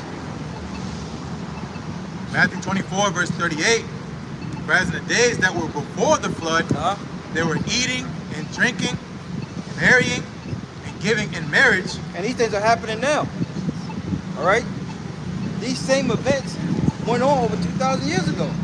And they're still happening, but guess what? Like this talking, you know, everything is mutated now. You know, because this is the end. All right? So wickedness is going to be on an all-time high. You know, a while you like to say back in the day, you was going to see people just getting on right in broad daylight, man. Just going at it, you know? And it wouldn't surprise me that that festival they got going on. Oh, yeah. Somebody doing it. Somebody OnlyFans page, live. Yeah. Live from Dreamville. Right. You know? Going in on what you was just saying, there was a dude in Raleigh at Crabtree who just did that. He was naked.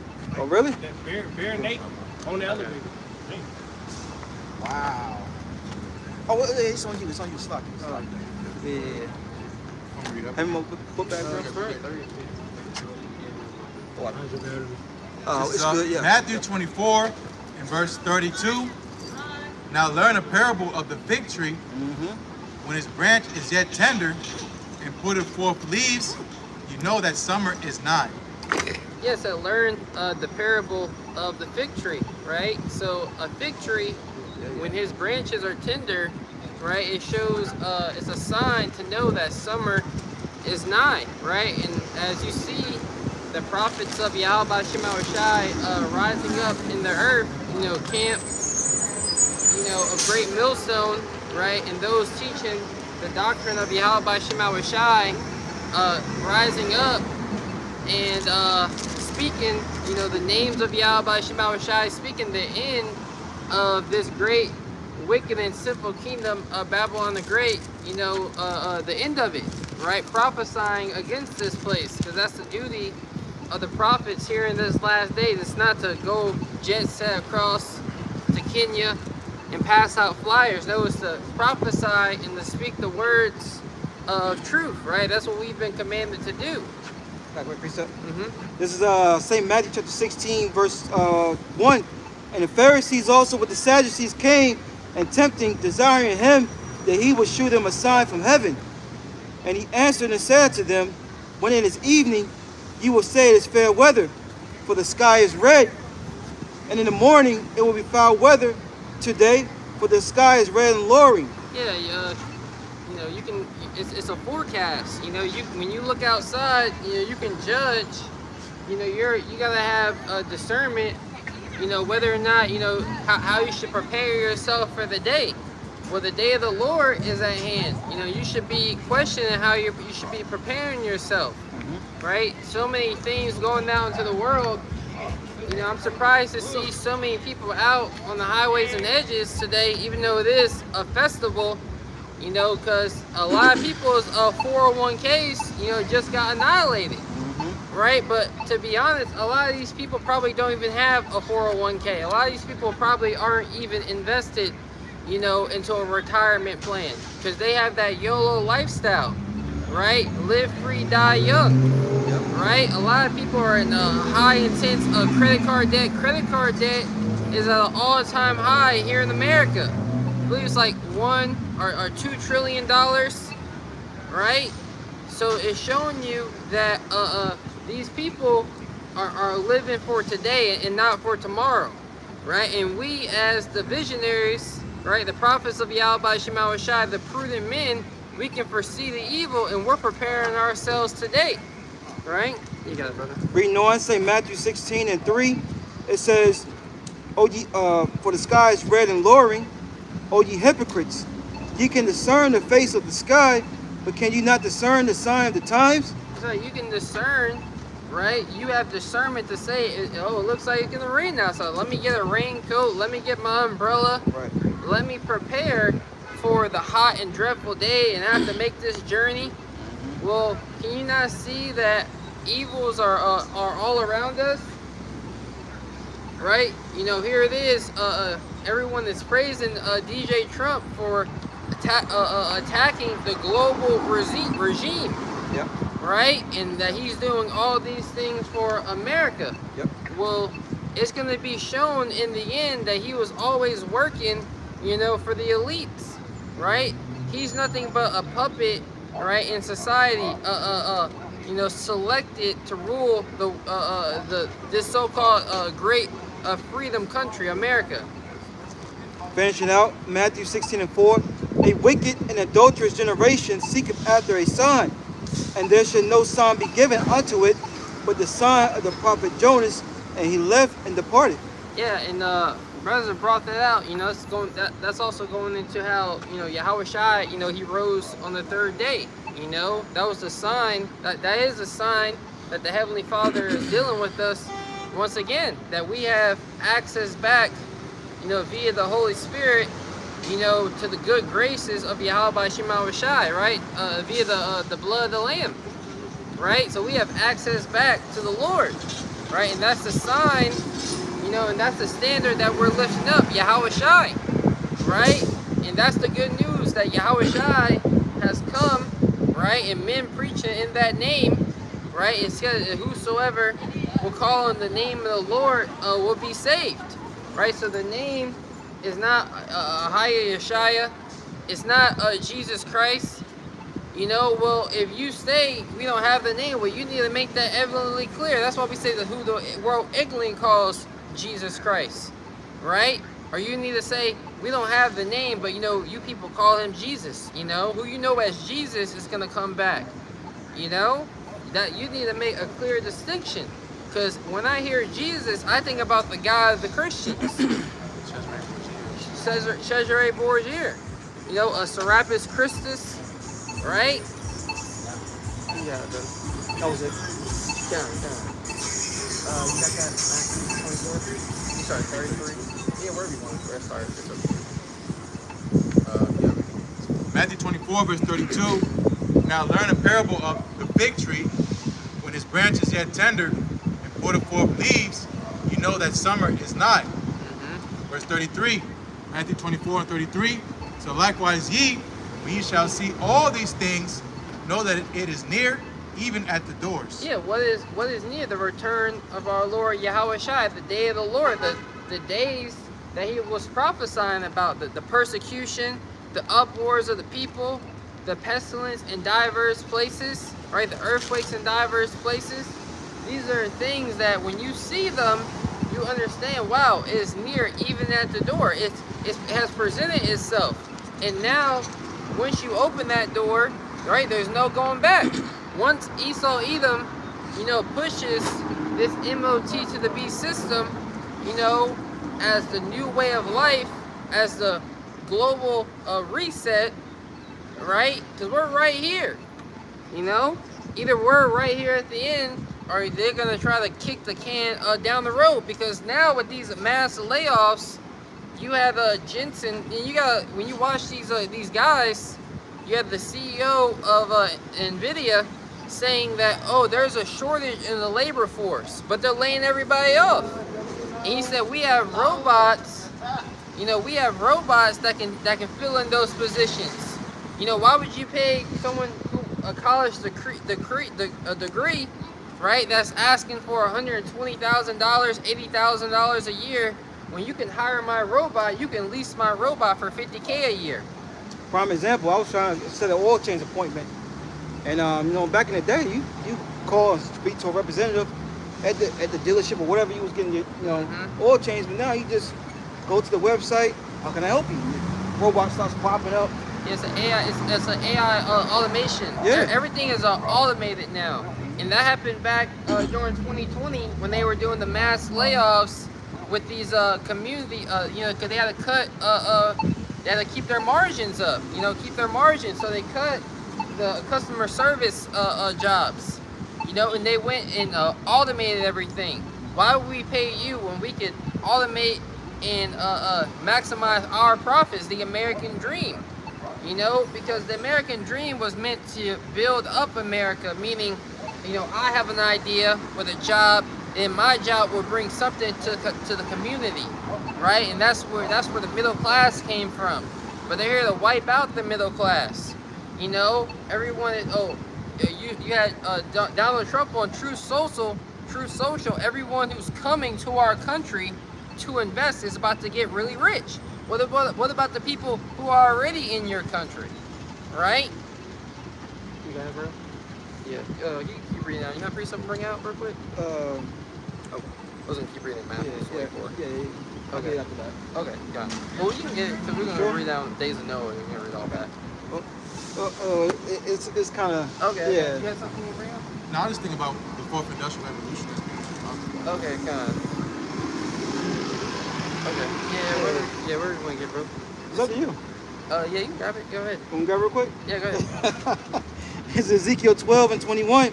And the word of the Lord came to me, saying, Son of man, what is that proverb that ye have in the land of Israel, saying, the days are prolonged and every vision faileth? Tell them, therefore, thus saith the Lord power, I will make this proverb to cease, and they shall no more use it as a proverb in Israel. Yeah, because Jake is very proud. You know, our people have their own agenda about what they want to happen here in these last days. You know, they look out into the world. When you hear the conversations of the people of the world, really, you know, at the job, nobody is even talking about the tariffs. You know, nobody's even really talking about, you know, rumors of war, you know, and that's how you know when they want people to know, you know, something is going on, they're gonna make sure people know that it's happening, right? You had my boy the Joker in the Dark Knight. He said if you know if tomorrow I go on and tell that a bus full of soldiers are gonna die, or you know, or that's gonna happen. This is the quote he in the movie. He said nobody panics because it's all part of the plan. You know, but he said as soon as I say that one measly old mayor, then everyone loses their minds, right? And you had everyone heard about the DJ Trump assassination attempt, right? So-called, right? So you hear about these things. You hear about what they want you to hear about, right? So when it's major and it's like CVID, right? They'll get everyone's attention. It's gonna be easily known. There's another thing with DJ Trump, some scandal that went on. Oh, the wildfires. Nobody was talking about the wildfires at my job. You know, but when they want people to know about it, they'll make sure everyone hears it. Just talking about it. Reading on Ezekiel 12 and 23, it says, "But say unto them, the days are at hand, and every effect of every vision. But there should be no more vain vision, nor flattering divination within the house of Israel." And that's what you have the watchman for. Yeah, you may not see it, you may not be paying attention, but that's why you have the watchman, because a lot of you people ain't watching. Your Instagram feed and your YouTube reels is filled with booty shaking videos. It's not filled with, you know, things that are insightful and things that are going to keep you informed of what's really going on, right? It's all BS. When I'm going on my, you know, and it's meant that way. It's the algorithm. It's meant to keep you distracted. Yep. You know, but when they want to get your attention, they'll have it. They'll push the algorithm. They'll push those videos to the forefront. You know, you gotta search what they're doing with the tariffs. Right. You know. Yeah, bro. Yeah, verse 25, Ezekiel 12 and 25. "For I am the Lord, I will speak, and the word that I speak shall come to pass. It shall be no more prolonged from your days, O rebellious house. I will say the word, and I will perform it, saith the Lord power." Yeah, the words that Yahweh Ba'ashim Yahushai is speaking through his men, you know, are going to come to pass, right? And we're here to get your attention and let you know that they're going to come to pass.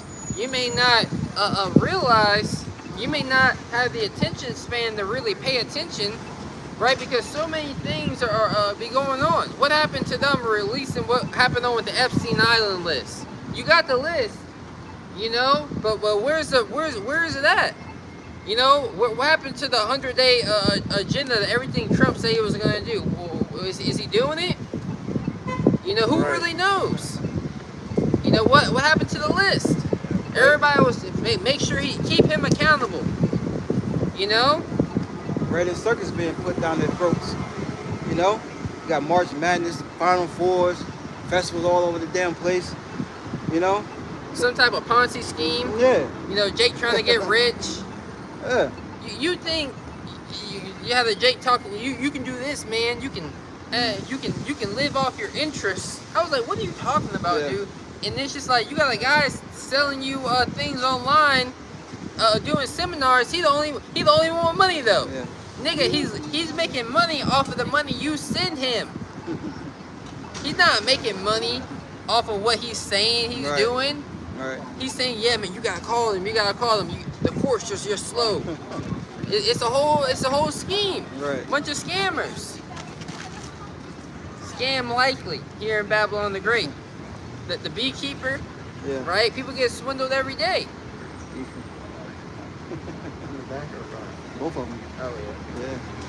Yeah. Any more on that you want to bring out? Yeah.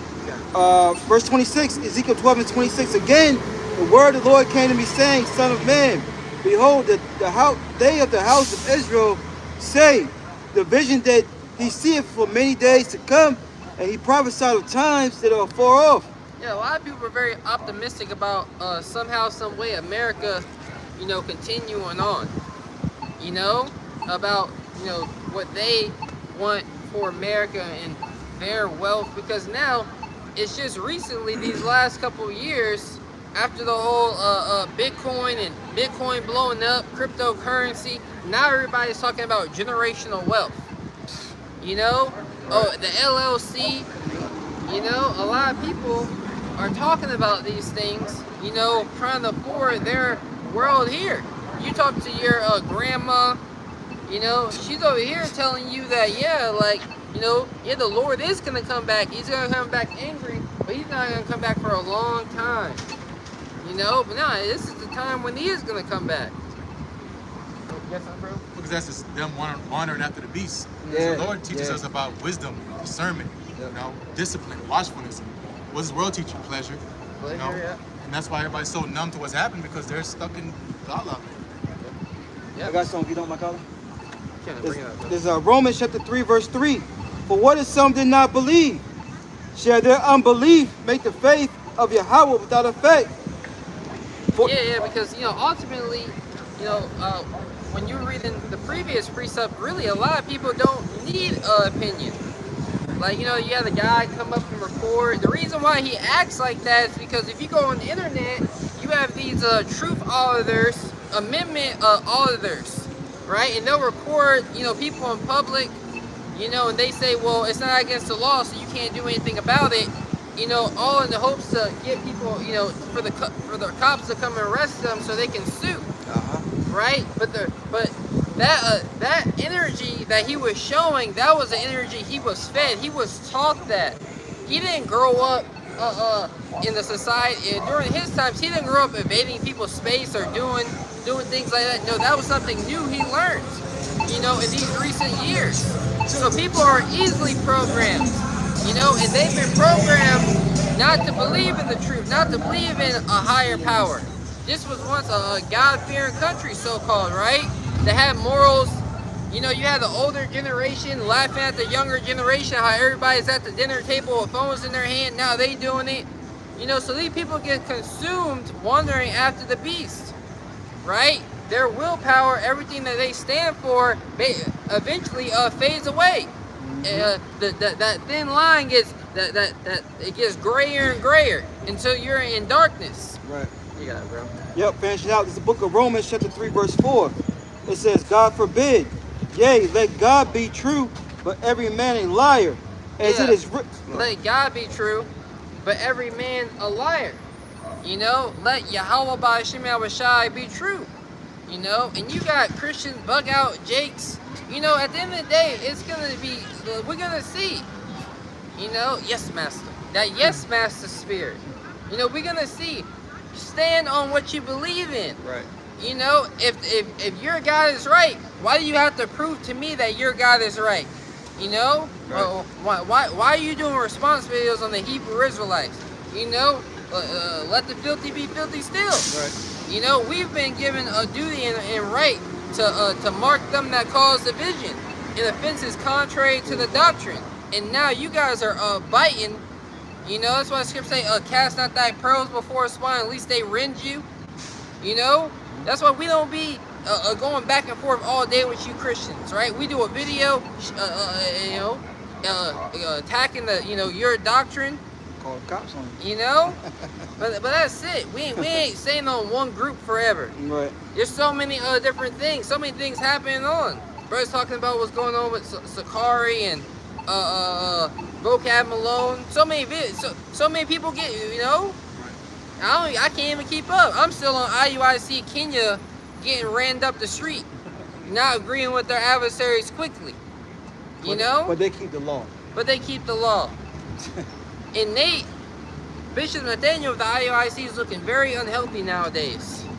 You know, he's always been, you know, skinny. You know, his metabolism is shot because he's not taking care of himself. You got all that money, and you know, shit, if I had money like you, we'd be at a smoothie bar at least once a week. You know what I mean? We be getting juices. I have my own juices. I have someone juicing it for me. Yeah, I you know. All that bread they making. You know, I have them bring them to the school. Yeah. Shit, wow, yeah, this is part of the budget. Right. You know, this is part of the budget. We're gonna hit up a Right. Shopify store. Right. You know, we're gonna order and have them bring us sea moss and tinctures every week. Right. You know, they're gonna ship them to brothers' houses. We're gonna have every brother, you know, get this. Right. You know, we're gonna make sure everybody taken care of. You know, a sound mind, right? But Jake is not in that spirit, right? They're in the spirit of lusting and fulfilling the lust of their flesh, what they want. I want a cheeseburger and French fries today. You got it, bro. Romans 3 and 4, for it says, God forbid, let God be true, but every man a liar. Good. As it is written, that thou mayest be justified in thy sayings, and mightest overcome when thou art judged. That's right. So we're going to be justified in our sayings when the words we say come to pass, right? When the words we say come to pass and are fulfilled, we're going to be justified. We not here. Who can lay anything against the charge of the Most High's elect? It's the Most High that's going to justify it. Done. If our words be true, that's what Yahweh Shai said, right? You know, it's the Most High. He has, the Son of Man have power to forgive sins. And all these false allegations, right, with the ISGPK, right, talking about, you know, ever since a great millstone came on the scene, we've been hated. We got a bad light. No, when your light, when your dirt comes to light, you're the reason why the Hebrew Israelites has a bad light. You got a man in a wheelchair doing push-ups at a gas station in the hood. Surprised you didn't hear gunshots in the background. You know? And when I, you know, Jake ain't smart. Jake ain't wise. Why not go to, you know, the backyard of your house or something, you know? Be in the cut, be discreet. Now, you know, you popping off, niggas don't like you, now they gonna follow you. You know? You in Kenya, not realizing, nigga, you don't got freedom of speech in Kenya. This ain't America. Right. You don't got the same freedoms. If they want to lock you up for no reason, their law system is a lot different. You know, you got rappers going to London acting out when they say, "No, we're not gonna let you go no time soon. You're not getting the bail. You know, you're not special, my guy." Got something for you real quick? This is Acts 5 and 38. And now I say unto you, refrain from these men and let them alone. For if this counsel be of men,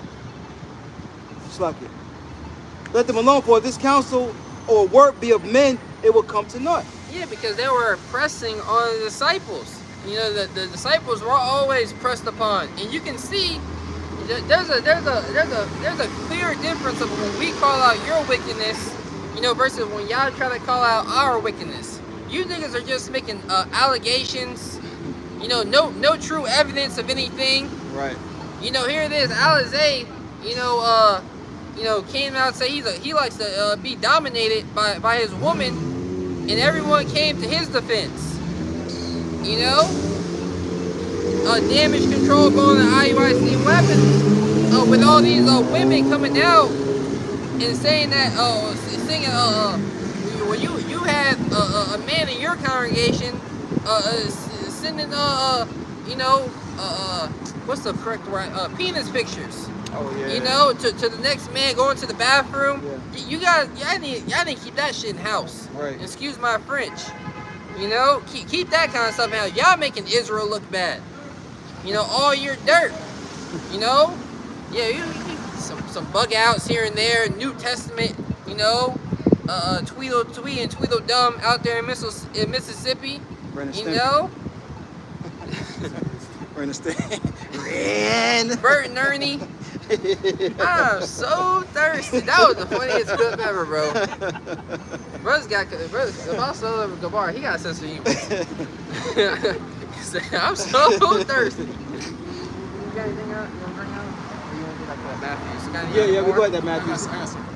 I got one that's precept though. Okay, go ahead. Verse 39, Acts 5 and 39. But if I'm sorry, yeah. Yeah.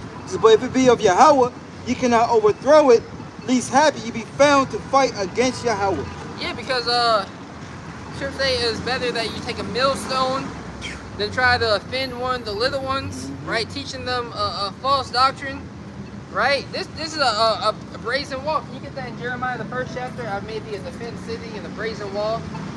You know, we out here speak boldly, just as Jeremiah spoke boldly to you, you Israelites, you Jakes. You've always been rebellious, and really just coming back in your lot. You know, and like the elder Mwatazak out there in Los Angeles likes to say, I'm just grateful that I'm not better you than me.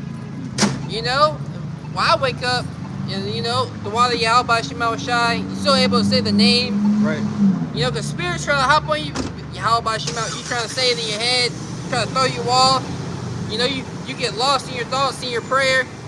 You know, this is a real fight. We not acting like we perfect up here, but clearly y'all niggas in purple and gold, y'all perfect, y'all good. You know, try to justify why you guys got sent up the street. Yeah, bro. So Jeremiah chapter 1 verse 18. For behold, I have made thee this day a defense city, an iron pillar. Yeah, defense city. We got the angels of Yahweh Shemal Shai encamped around about us. Yep. Right? So the angels of the Lord is protecting and making sure that we've received a mouth and wisdom that none of our adversaries be able to gainsay nor resist. You can't confound the truth, because it is the truth. There's angels working on the minds of men to remember these precepts. How are you going to be able to, you know, to bring out these certain points? Right? So how are you going to come up against that? Right. You know, if this counsel of this work be of man shall come to naught. This counsel is not of man, right? And that's why, you know, a great millstone, the men of Yahweh Shemal Shai, those teaching the doctrine, the apostles' doctrine, as it speaks about in the book of Acts, right? It is going to prevail in the end, right? Everything we're telling you, warning you about, is going to come to pass. And when the Lord takes us off the streets, you know, when the cameras are off, and we got testimonies now. We ain't no, oh, woe is me spirit, all sad and shit. I like that, the heaviness. You know, it makes me feel alive. You know, ready for war. This is a battle. Any more, brother? Okay. Jeremiah 1:18. For behold, I have made thee this day a defense city, an iron pillar, and brazen walls against the whole land, against the kings of Judah, against the princes thereof, against the priests thereof, and against the people of the land. That's right, and as many times, starting with the apostles and elders, have been going out on the street. That's what gives us our confidence. You know, we don't know what we want to speak. Sometimes we don't even want to come out here. I don't even want to leave my house.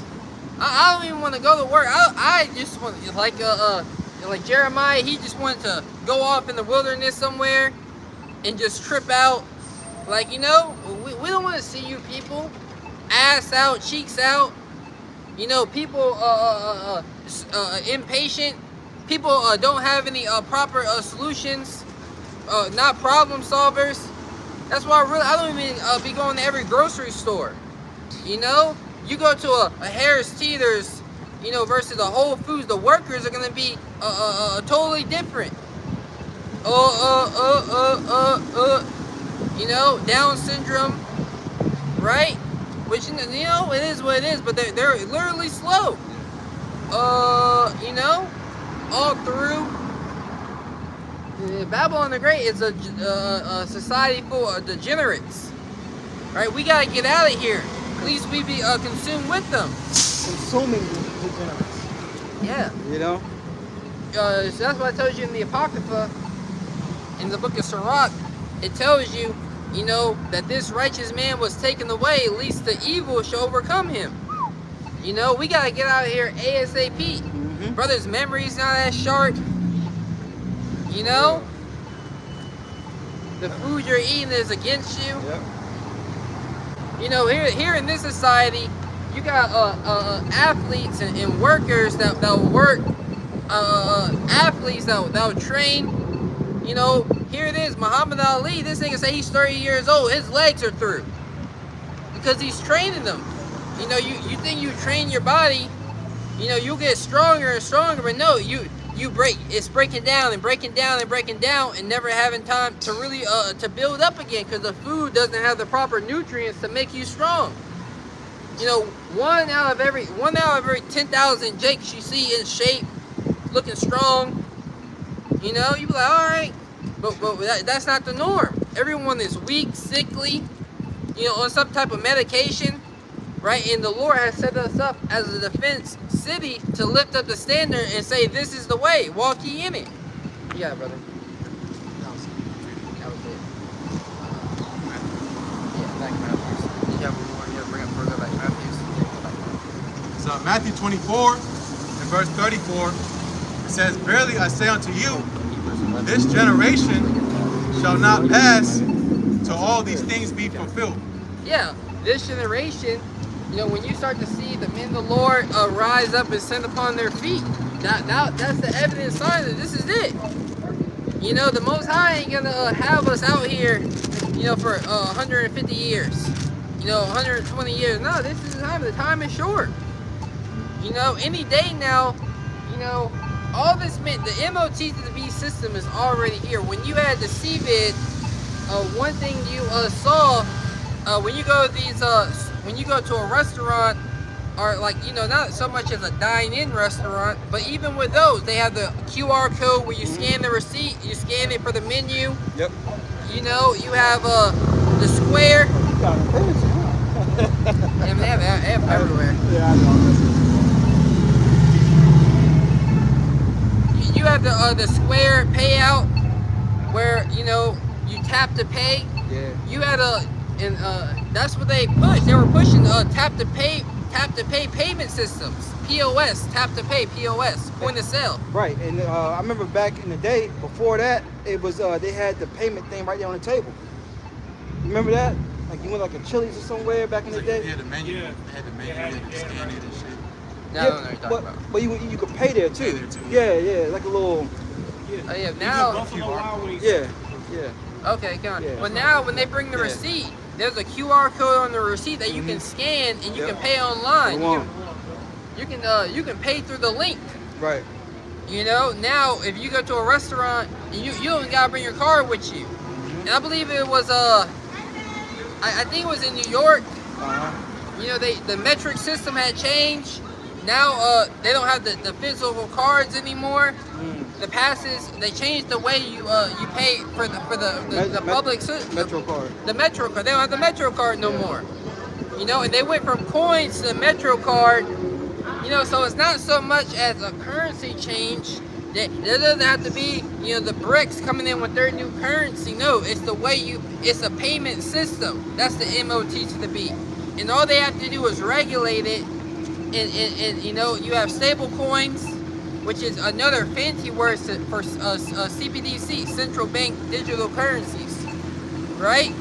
And here it is. Everyone is so swindled to think that they're gonna allow you to get rich because you have this a cryptocurrency called XRP, which you have banks such as Bank of America.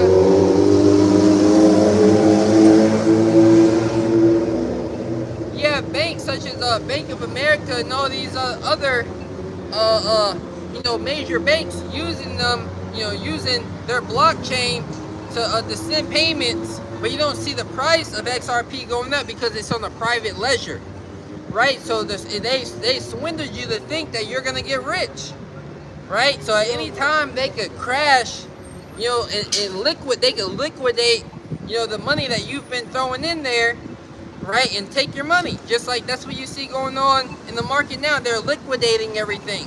You had DJ Trump, which read the precept. Yeah, just keep reading Matthews. So Matthew 24 and verse 35, heaven and earth shall pass away, but my word shall not pass away. Yeah, you heaven and earth shall pass away, but my word shall never pass away. This MOT to the B system, it's happening. Jay laughed. You're not even mad. That's funny. You know what I mean? But That was a warning. yeah, you got the super elites. liquidating everything. Because here it is, after Trump announced those tariffs, you had him mention how the Mag 7, the Magnificent 7, which are the 7 major companies that make up a majority of the GDP capital. They're the biggest companies in the world, not only in America, but in the world, that boost up the American economy, how they're investing all this money into America infrastructure. $200 billion here, $500 billion there. But then the next 2 days, America's been liquidated $2 trillion. So where do you think all the money is coming from? How do you think they're getting all that money? Because when you check, how are they going to do it? They're going to liquidate their businesses and the stockholders and shareholders, right? They're going to short it. You're going to have margin calls. People who, how you doing, brother? People who, a margin call. Let's say you have a house, right? And you want to take a mortgage out. You want to take you want to put your house. You want to leverage your house to make improvements. So you get a second loan based off the value of your house. So you have people who buy stocks, buy into these companies, $100 million here, $200 million there, and they leverage their account to get more money, right? They leverage the shares, the percentage of the company that they own for more money to buy more into that company, right? And when they short the stocks, and make the company goes down, if you don't have more money to fight against billionaires who are shorting the stocks, you're eventually going to get a margin call, and they're going to liquidate your shares, right? And that causes the price to go down more in their favor, and also they wipe you out of the game, right?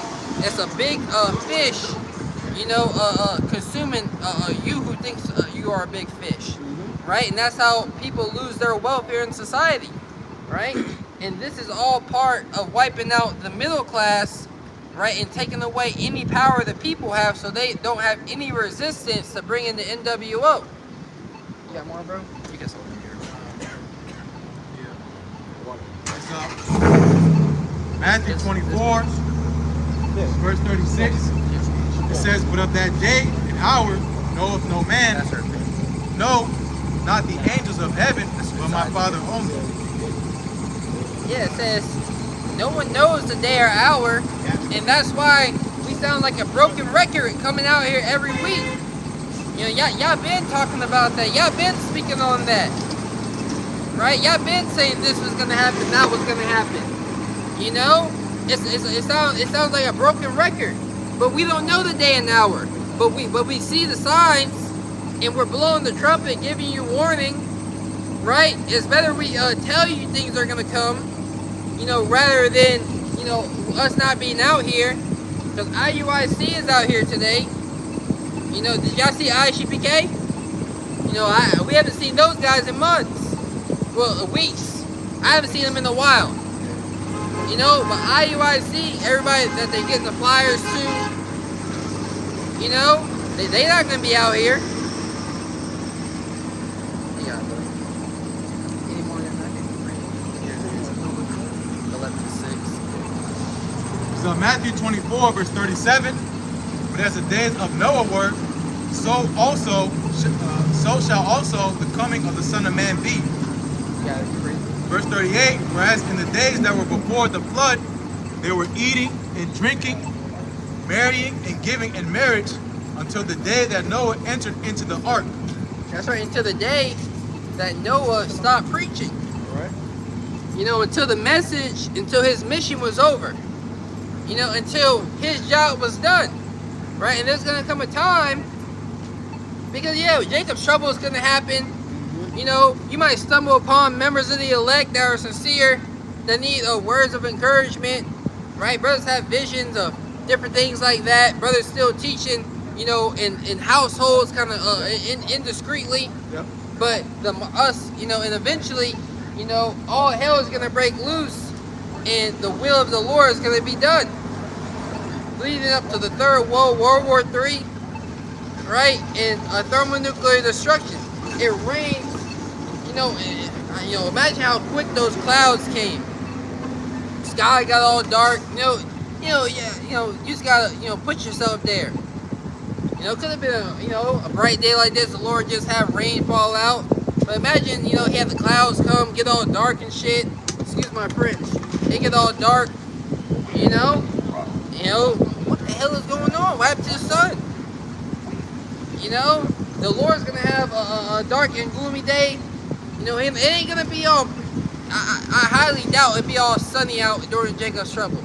Just speaking as a man, it's gonna be intense. Yeah, bro. Matthew 24, verse 39. And knew not until the flood came and took them all away. So shall also the coming of the Son of Man be. Yeah. So everybody, when it speaks about giving in marriage, meaning you're totally on forwarding your life here, your kid's life.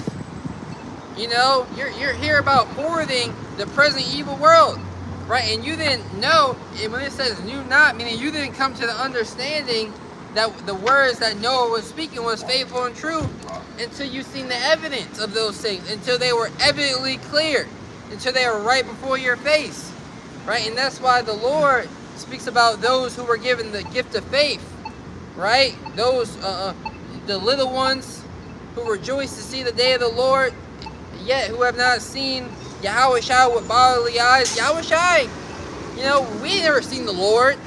We didn't see the vision that Stephen saw, or John the Revelator, right? Where they seen the Lord. Some brothers had visions here and there, right? And who they perceived to be Yahushua. You got things like that, but Yahushua wasn't rubbing elbows with us in these days, but we believe it through faith. We always knew that there was something wrong with this world. It speaks about the purity of our youth. I forgot what word. It started with Sa'at. What? The chastens of our youth or something. Meaning the Lord seen our sincereness since our youth up. We've always had that. There's always been a spirit, and those who have been called, and we believe we're chosen. You gotta believe you're gonna win the fight. You don't step in the ring thinking butterflies are there, right? I heard a quote yesterday. You wanna stay humble and fearful, right? Don't get too confident. That's that show Solo Leveling. They fighting monsters and stuff. He's like, I don't care how many raids you've done. He says, stay humble and fearful. Right. This could be your last raid. I got something for you. Bring it out, man. Can you say something about darkness? This is Amos 5 and 18. It says, woe unto you that desire the day of the Lord. To what end is it for you? The day of the Lord is darkness and not light.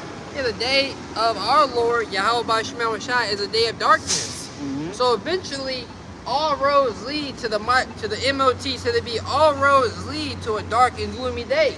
So you might as well embrace it now. And embrace the bitter.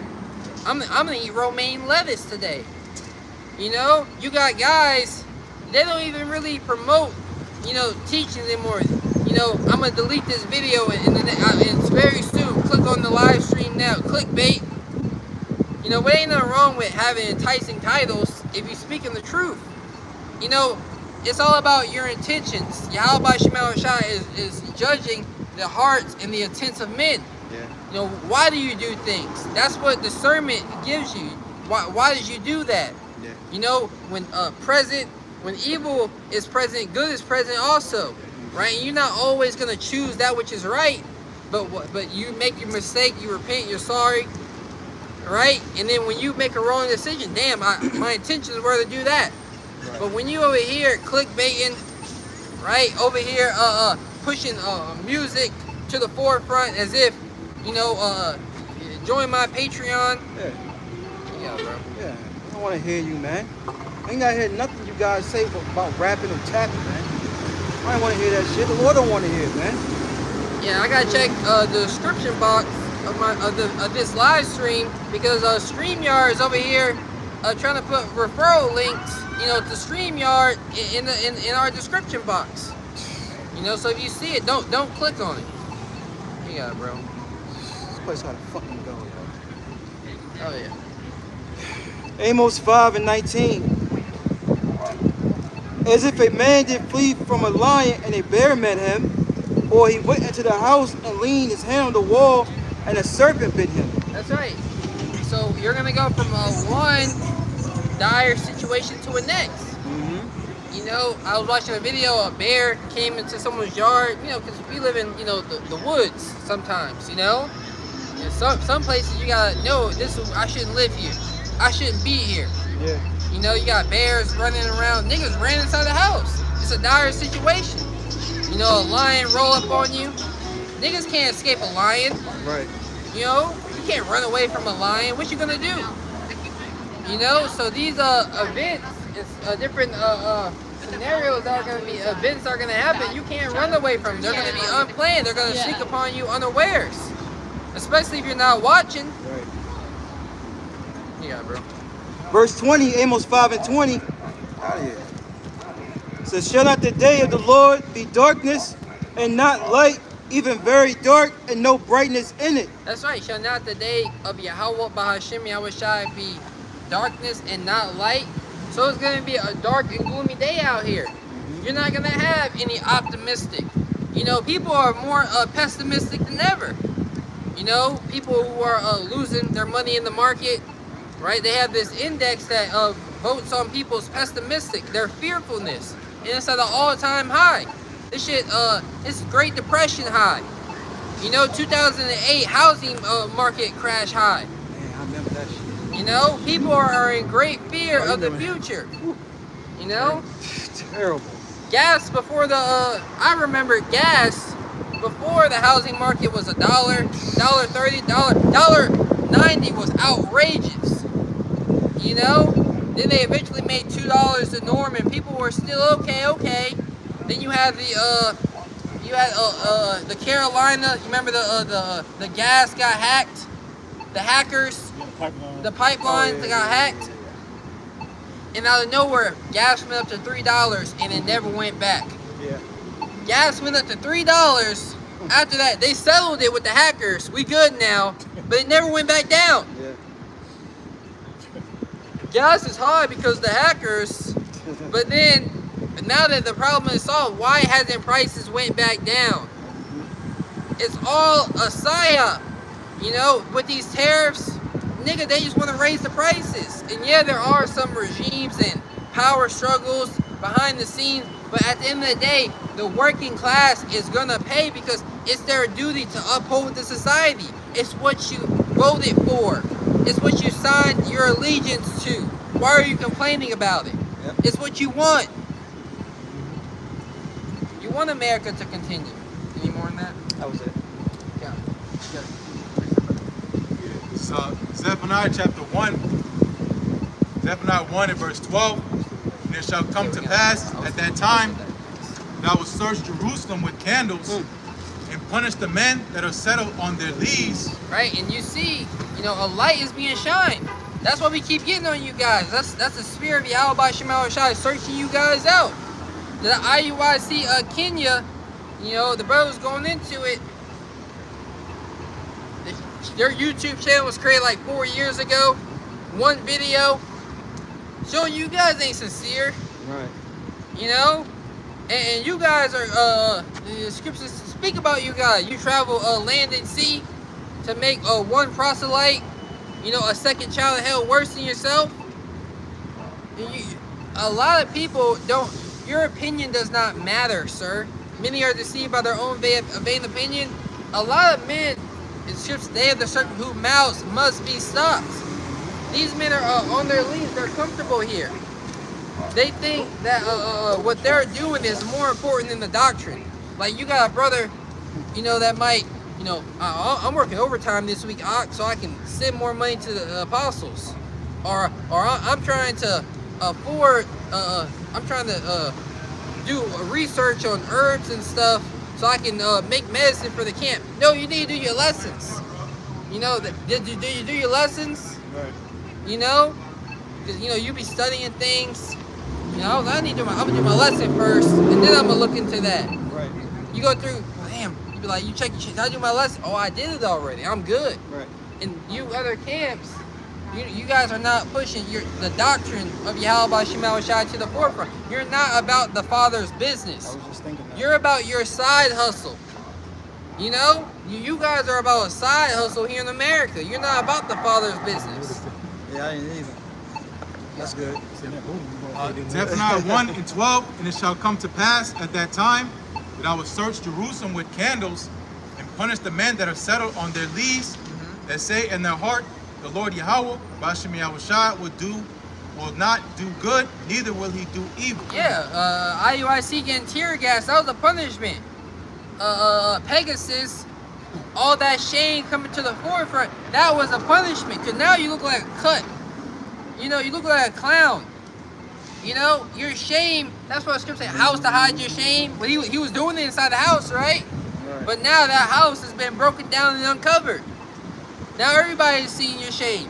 She probably grabbing his ponytail too. I don't even want to picture it, bro. I honestly have not imagined it. You know, I don't even think about shit like that. That shit weird. That long ass hair. That's what he wanted though. You know, the Lord give you over to what you want, man. And he's so scared of her. You know, Yeah. he's so scared of the woman.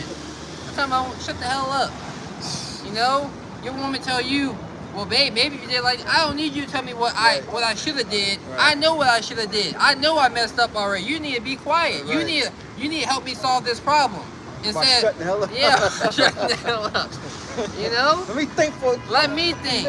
I'm patient to try to solve this. I know you're trying to help, but the best way you can help is be quiet and suffer in silence. blow me off one, calm my nerves. I know, right? Go make me a plate. Yeah. You know, I'm gonna go and meditate, and I'm gonna come back. I want some food, and then I'm gonna tell you the solution. Yeah, like I said real quick, set it on the leads part, you know, it's tying into the day the Lord comes as a thief in the night. That's the atmosphere that, you know, everybody's not paying attention. They're distracted. You know, whatever it may be, they're distracted in this, distracted in that. You know, and the whole timeline of the NWO order is playing up right in front of your face, man. Yep. You know, the fourth industrial revolution, you got AI automation, you know, Internet of Things, big surveillance, big data. You know, all this stuff is happening right before your eyes, man. Digital ID, digital currencies. You know? I was on the Apple Pay because I was checking my Apple Wallet. Yeah, we got digital wallets. You know, so what? Right? Tap to pay. So it ain't my hand, but digital wallet.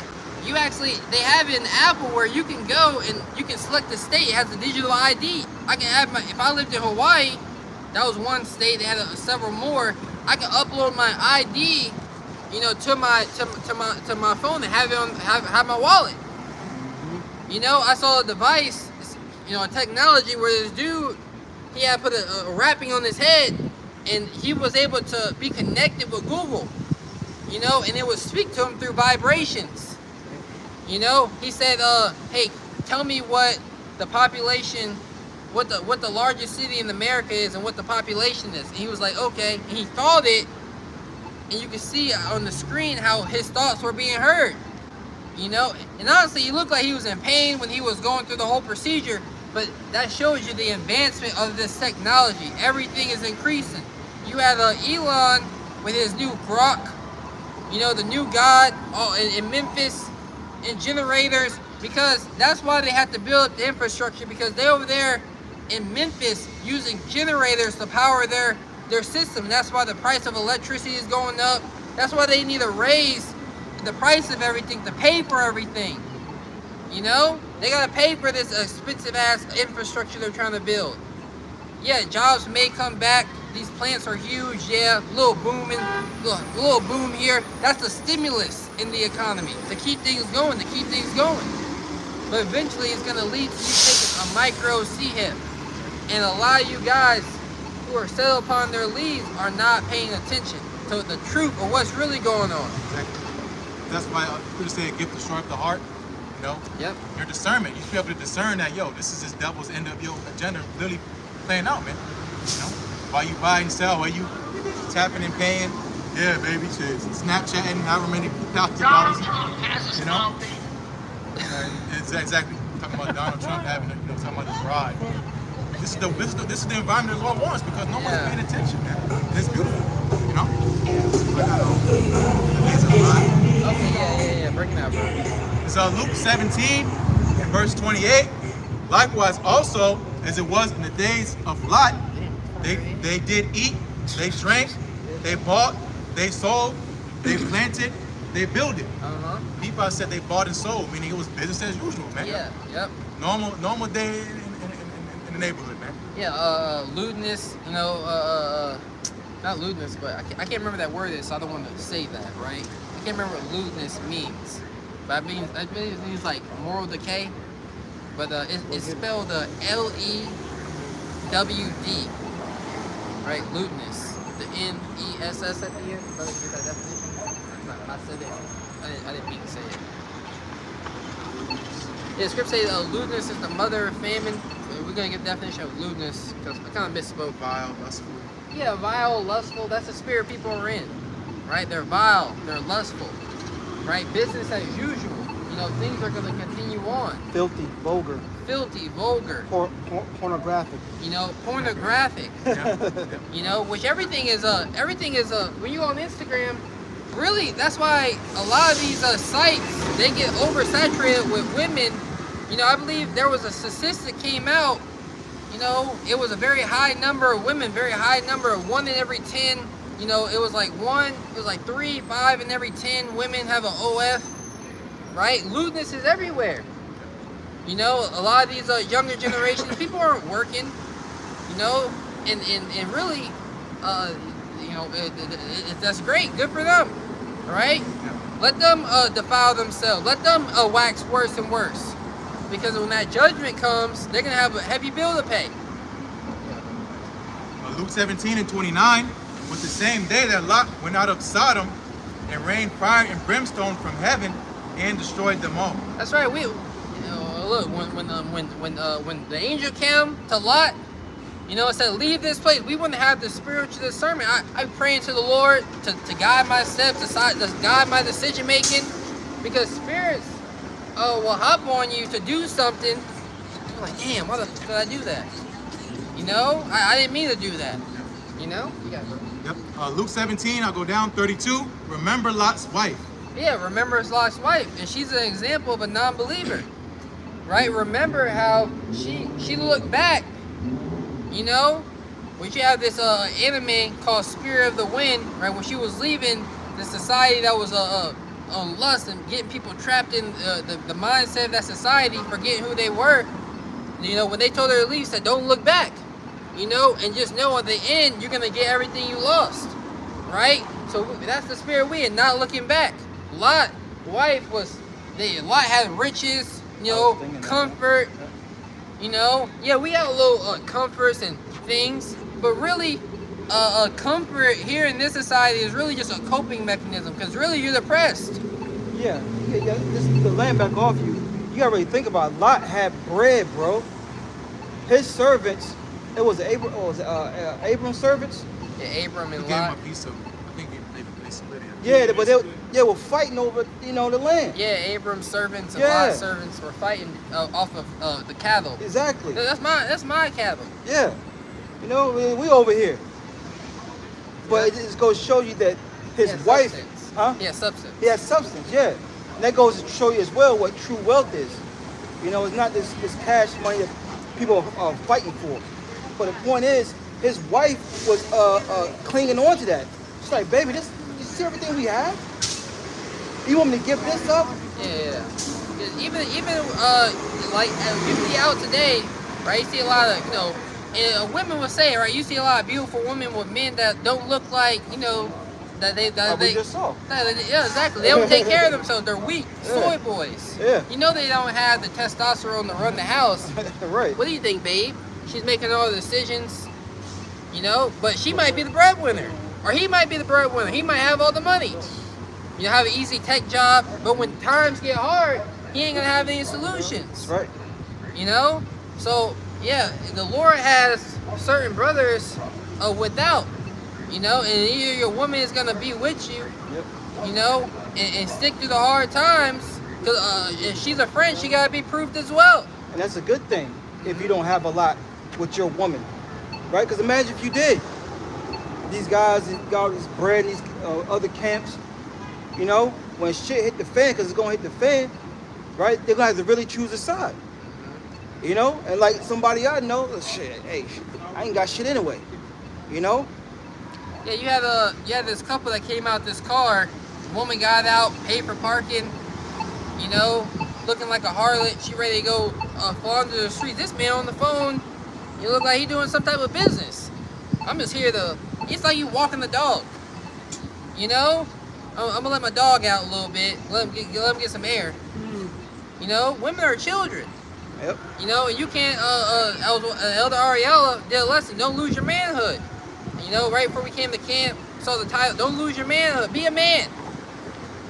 You know, be a man. Yeah, prudence is the Lord warned us about, you know, not having them entanglements. It's because that's the whole part of the beast system that has you tied in, man. Red hair. That's the world, bro. That's the world we live in, man. Clown, bread and circus. We're not talking about bread and circuses, man. Simeon. You know, listen, you say Simeon. Yeah, Simeon. Music. Yeah. You know, but distracted. Does that look like a prudent person? Absolutely. No, man. You know, behind the wheel of a vehicle, I can do a lot of damage. She's not happy, you know? Oh yeah, happy wife, happy life. Well, she's not happy, period. Doing some shit like that. Oh, that was a dude probably, bro. Sincerely. Yeah, the mask had hair. Oh, okay, yeah. The mask had hair. He was looking at those women. Yeah. You know, trying to get their attention, driving the little Mercedes or whatever he was driving. Okay. You know, nigga in the Benz at the end of the day, right? Yeah, brother. Benz and no friends. Benz and no friends. Women don't care about. Everybody got a car, bro. Women got more money than you niggas nowadays. They don't care about that. They don't. Niggas, the woman said, I make 6 figures. I can squat 220 pounds. I'm on my health game. You gotta level up if you want to talk to me. Now all that's gonna be thrown out the window when society breaks down. Yeah, brother. Yep. Luke 9:62, and Yahushua said unto him, no man having put his hand to the plow and looking back is fit for the kingdom of the Most High. And when guys, you know, they get excommunicated, disgruntled, but they don't continue on. Where have you guys been at? Where are your videos? You go on their page, they still haven't posted anything in weeks and months. It shows you this ain't a social group. Right. You thought you was gonna get a piece of the world, and you started looking back. I guess you might have been sorrowful for a little bit, right? But you start looking back, saying, okay, it's not that bad out there. We might still have a little bit more time. You know, God is looking back into the world. You know? Especially if you listen to Alazar. He said we got 1,000 more years. You know? He made what, 600,000 in what? A few months? 300,000. Something like that. You know? What you make $300,000 a year, 600,000? That's a lot of money. You know, really, if you're making that much money, let's say I made that much money, I could provide for this brother's household, that brother's household, this brother's household, that brother's household. You know what I mean? But when you're making that much money and the funds aren't being allocated, you got too much time on your hand. You got way too much time on your hand. Your woman, she's gonna want to go out, spend time. You know, you're gonna have to walk the dog. Baby, enjoy the fruits of your labor. Of our labor. Of our labor. We. That's Joe's wife right there. But then when the hell comes, it's you. Curse him outside and die. I feel like I got some. you got it. Bring it out, brother. So Bring Mark, out 2 more, I'm jump in. Okay, yeah, please do. Mark 4. I'll read it. Mark 4, 18 and 19. So Mark 4 and 18. Yeah. And these are they which are sown among thorns, such as hear the word, and the cares of this world, and the deceitfulness of riches, and the lust of other things enter in, choke the word, and it becometh unfruitful. Yeah, because I don't think a lot of people really take. You know, when you create a business, right? Well, it's called startup costs, like a restaurant business. A lot of them they'll get startup money, but a restaurant won't be profitable until 5 years. That's why it's one of the businesses that aren't, you know, it's a short overhead. Your margins are very short for those first 5 years, right? A lot of businesses aren't profitable until 5 years later. You know, so if you're here to start businesses and, you know, build things up, well, if you didn't receive an inheritance, if you didn't enter into other men's labors that already had riches, it's going to take you time to build things up, right? So all that time and energy, it chokes the fruitfulness of the spirit, you know? It chokes, you know, the progression of forwarding Yahweh Ba'Shem Yahweh Shai's business, right? Because you don't have time for it anymore. Like you have a house, you know, let's say you got a house with a backyard. You don't go cut that damn grass, it's gonna get uncontrollable. So you gotta keep up with the house. You gotta keep up with the spring cleanings and mopping and cleaning the floors and wiping the baseboards down and cleaning behind the toilet. You gotta keep up with things, right? And to build more is to take on more than you can handle, because we've already been given a dispensation of the gospel, and necessity has been laid upon us already. Yep. That's facts, because that's 1 Thessalonians 5th chapter, 19th verse, quench not the spirit. Yep. When you give those time to those things, it ultimately quenches the spirit, man. Yep. Taking your kids here, taking women there, you know, that's why it has to be a balance, but that stuff quenches the spirit, man. Hey, the scripture also say the Lord has endure hardness a good soldier. Yep, Timothy. No man war of himself. I was holding that. Hey. Yeah, bring it out. You can break it down. Yeah. It's 2 Timothy. Are you finished? Yeah, you got it, bro. 2 Timothy chapter 2, start at verse 3. Yeah. 2 Timothy 2, verse 3. Okay. Thou therefore endure hardness as a good soldier of Yahweh Shai HaMashiach. That's what a lot of guys can't do. You know? That's why you got to remember what this thing is all about. It's about suffering. And you're going to constantly get reminded of that, man. You know? Guys lose sight of that. They forget, yo, I was somebody in the world, man. You know, but what the scriptures say, those that try to save their life shall lose it. I'm going to go back and go do this real quick. You know? I'm going to play hopscotch with the truth and in the world. What I says in Matthew the 6th chapter, you can't serve two masters. Right? And if you in that double mindset state, the world's gonna pull you, man. You know how it is with a woman. Yep, that gravitational pull, man. You know, it's like, for example, if a woman is like, yo, I'm choosing between you and this person, what you gonna say? Take that nigga. You know what I'm saying? Yeah, even with, you know, like, you know, even with like diets and everything. You know, you're a monkey see, monkey do. That energy is gonna, you know, it's either.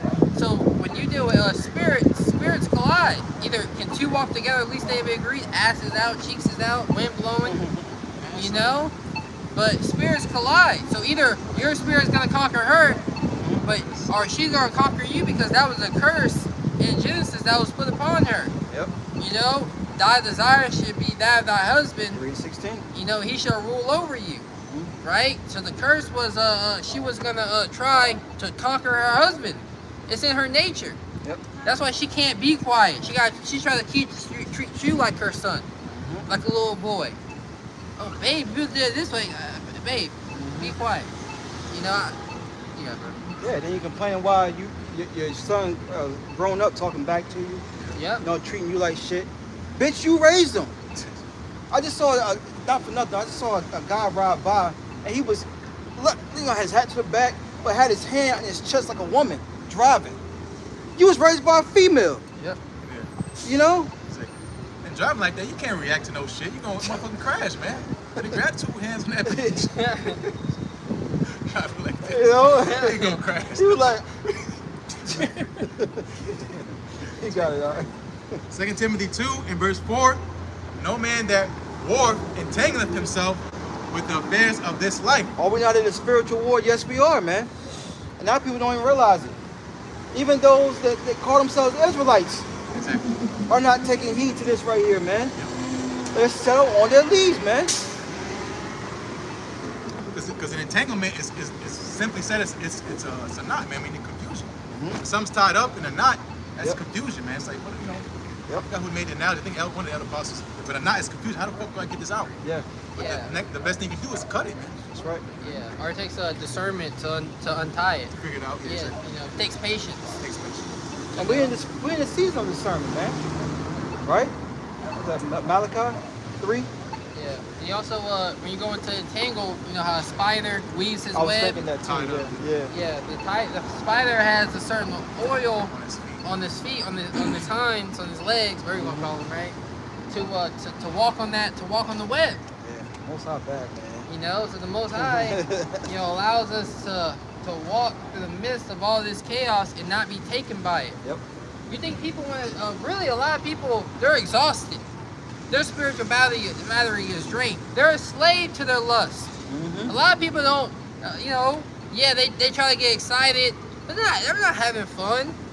2 hours after the party, they tired, wake up the next day hungover, at work, finished. Yeah. Yep. Because to back up that spiritual war between the flesh and the spirit, you have to create distance from the flesh, man. If you're just all in that, you're not fighting against it. Yeah. You have to take a step back. You have to have reason. That's what reason kicks in. Like having the power to say no. That's right. Denial. Should I be sitting on my ass all day? Get up, man. That's what? That's you kicking yourself into the spirit, man. That's it. Yeah, bro. I turned on my my motivational speeches montage. Exactly. Play some music. You gotta take advantage of music, uplifting music that kind of gets you going a little bit when you're a little tired. Oh, you gotta listen to certain things that got certain beats and stuff. You don't gotta be rap music. It could be anything. Something that gets your blood pumping a little bit, get your heart pumping, your adrenaline going. That's right. You got that. Yep. 2 Timothy 2 verse 4. No man that warreth entangleth himself with the affairs of this life, that he may please him who have chosen him to be a good soldier. Yeah. I wish these y'all would come through and just spray their asses, man. Damn, man. Just watch. I'm tired of hearing them, I yo. don't think they fight. Hyenas, bro. Yeah. I think they just. They seeking attention, though. I can't even see them. Yeah. They so loud. That's the end of. That's niggas for you. They loud. But like the scriptures say, they're not pleasing the one that, you're being called. Yeah. Right? Many are called, but few are chosen. Yeah, to be soldiers. Yeah. You were enlisted, in a sense, man. But these guys, they're not about the business of the Lord. They're about their own business. They're about what they can make from this, man. What did that dude say? The deacon, when he's done with this Israelite thing. What do you mean when you're done? Right. Then we just read Luke, you know what I'm saying? Peter put up his hand to the plow. Looking back. Yeah. Well, won't go in my garage, want to see what I want to pull out. Really, it's just like you showed up. Cause like in every battle, not every soldier is gonna be deployed. So you showed up. Yeah, man, you got other things on your mind. But they bench woman. Hey, bench woman. You know what I'm saying? They know they're not getting the game. That's the blowout. Like niggas, exactly. They on the bench. They over here. Before the game, they had pizza, French fries. Yeah. Eating good. Like when we played, we were like in the playoffs, little leagues. We were young school, right? Elementary school playing Pop Warner. And you had this one. He was one of our best players to play defense. He went to the state fair. He was late. The coach told him, "Hey, if you looking tired out there, I'm gonna sit you. Yeah. You should have been prepared. You had guys ready to play. If you look tired out there, you're gonna be on the bench. Just so you know." Yeah. You should have told your mom I didn't want to go to the state fair. That's right. You want to make a point, my darling? No. I'll read the next verse. Yeah. So 2 Timothy 2 in verse 5. And if a man also strive for masteries, yet is he not crowned, except he strive lawfully. Yep. Yeah. If I may add the mastery, because you're supposed to be there's a saying, a jack of all trades, master of one. So yeah, you're supposed to be as a man, you're supposed to be a master in one particular field, right? But you're supposed to have knowledge in many other things. Yeah, I know a little bit about this, but that's why I come together with a brother whose his strengths is this, and we come together and I can be edified, or I can edify him, right? So you're supposed to be a master in your gift of what the portion the Lord has been giving you. It's kind of like a Swiss Army knife, It's good for cutting, but it has other tools attached to it to where, it can benefit you. That's right. Multifold. That's right. You got my dog.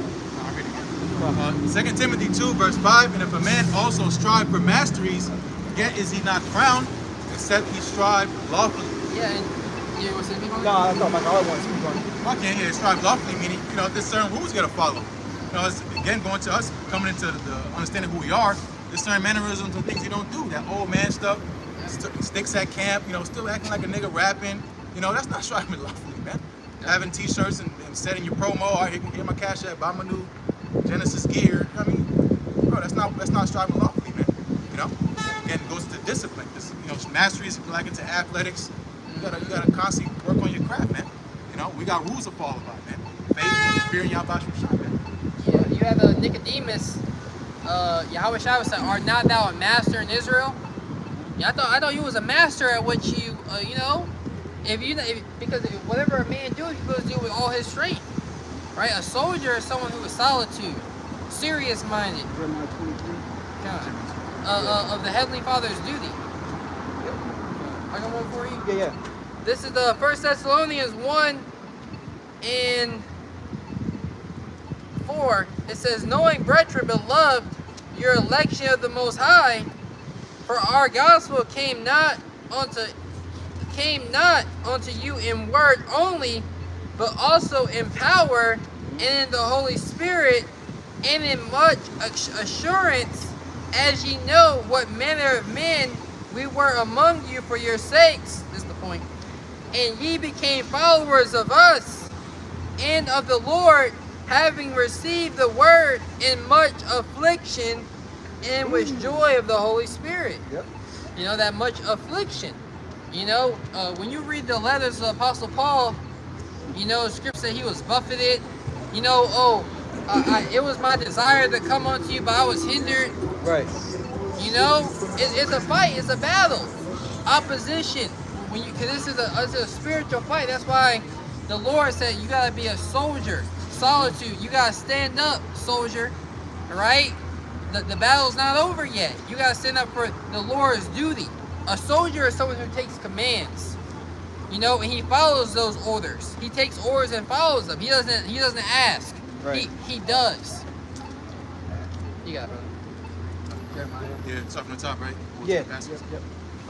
Jeremiah 23, verse 1. Woe be unto the pastors that destroy and scatter the sheep of my pasture, saith the Lord Yahweh B'Hashem Yahweh Shai. That's what these guys are doing, man. Especially when they're dibbling, dabbling, doing their own thing, trying to, keep the truth and, do their own thing. Nah, man. That's not part of this truth. Right. Selling $200 Passover tickets. Keep it at your house, man. $200. Yeah, bro. And the Lord's going to require that, man.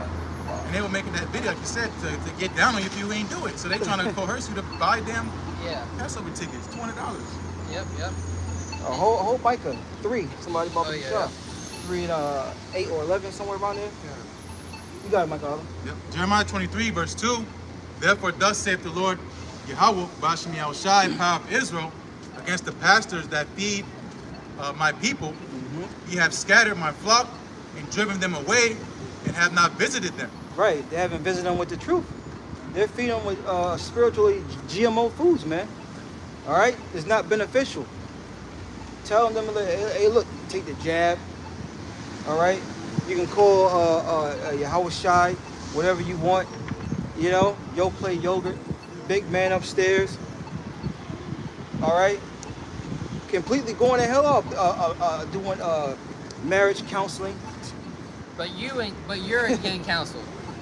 He's taking the game that he learned from his counselor to give it on you.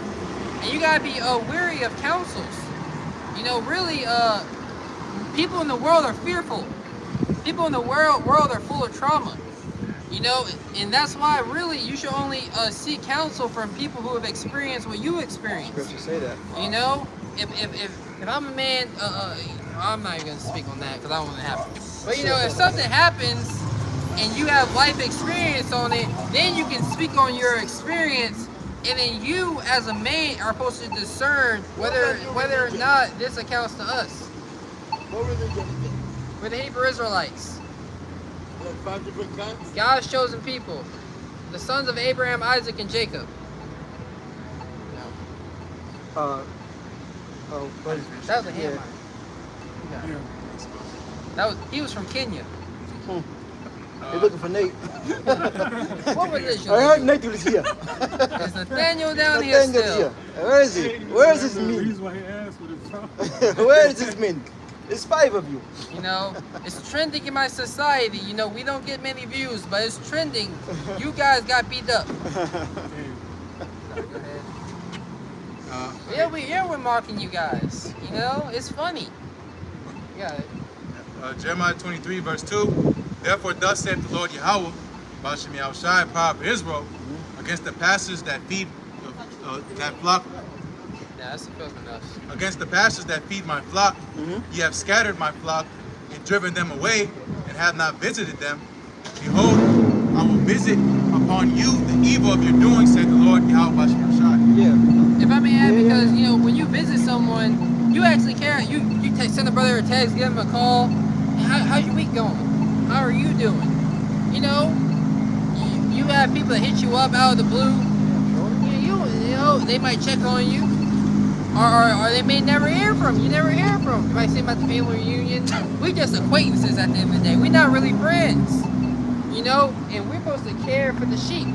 You know, checking on them in the middle of the night, make sure the wolves didn't come, setting up fences, visiting them, make sure they're good, make sure they got food to eat. You know, like brother said, you're feeding our people with lies and deception. Yep. You know, making merchandise out of the doctrine. As much money this thing I got, this man, you should be good. Yeah. You don't got everybody, you know, what you got going on, man. I'm gonna take care of you. At least the church. It's a shame to say that the Christian church is doing better than a lot of you Israelites. Yep. The Christian church is shining more than you I don't know. circumcision. Now. I don't know. Close the doors. At least they be feeding they be out here feeding the homeless. You know what I mean? Yeah, they do. You know, They do. it's a we're not speaking we're speaking in general. We're making general terms. You know, we're not speaking specifics. You got it, bro. You read it? That was it. That was the point. Yeah. You want verse 4 or? I thought brother read already. Didn't you read it? I'm going to pause it, verse 2. I'm at 3 now. Okay. Yeah. Jeremiah 23, verse 3. And I will gather the remnant of my flock out of all the countries whither I have driven them, and will bring them again to their folds, and they shall be fruitful and increase. Oh yeah. Then the word's gonna do that, right? Going back to Amos 9. All right, this word's gonna sift the elect out of these countries. You know, and out of you false camps, man. You know, I best believe that thing that happened with Al-Azhar. You best believe some of the congregation scattering, man. I don't know, man. I don't know about this guy. You know, it's law. You know. Yeah, because before I came into the truth, I noticed that a lot of You should have handled that, man. God damn. I noticed you would watch somebody like the Reese's thing is fresh and fit, right? And Jacob bend it over. Oh, they will. Jake will bend it over. The brute beast. You know, eventually everyone gets exposed. Right. You know, there's a heavy spirit of exposing people who come on the internet and say they do this or they say they do that. A lot of people get exposed. You know, when you're not sure about somebody, literally type in their name and type in exposed, and more than likely someone's done a video on them. Yep. Someone's that a prominent figure. You know, and you know it's just the truth. And if what they say, those allegations are true, then that's a bad light. But if they're not true, right, then you gotta discern those things aren't true. Yeah. Luke 12 and 2. Luke 12 and 2. But there is nothing covered that shall not be revealed. Yeah, it's back to what the brother was just saying. You know, there's things that's covered up, right?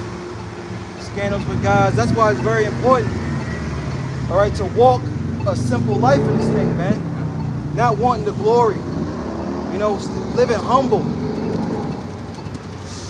This is not our fame right here, man.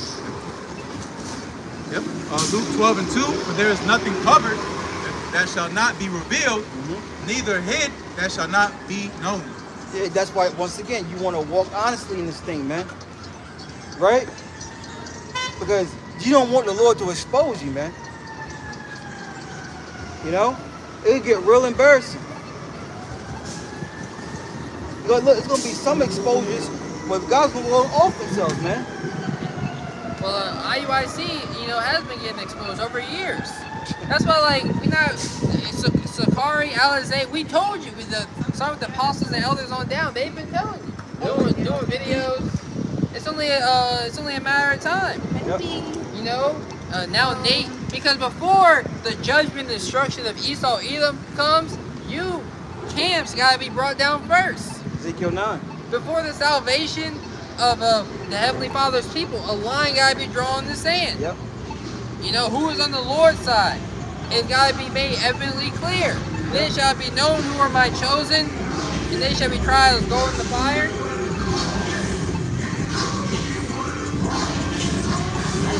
Then what? We have the competition between the artists who keep it on their damn skin. You know what the thing is that? I don't even know if it's a test stuff. Thing over there. But I got something. Alright, Wait. Once you start out. Like nothing but madness, bro. Oh, that nigga was playing the other nigga. He's like, I don't want to hear your music, so I'm playing mine louder.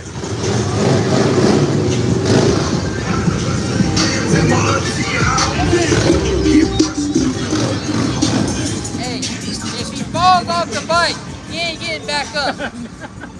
If that man falls off the bike, he's gonna struggle to get up. The bike is gonna be laid on him. He's gonna have to pick up his weight in the bike. He's gonna be through. Oh man, let's get into some prophecy, brothers. They got nothing. I got that we called for. Okay. This is Micah 3:8. But truly I am full of power by the Spirit of Yahweh, by Hashem Yahushai, Yep, there was wisdom, knowledge, and understanding.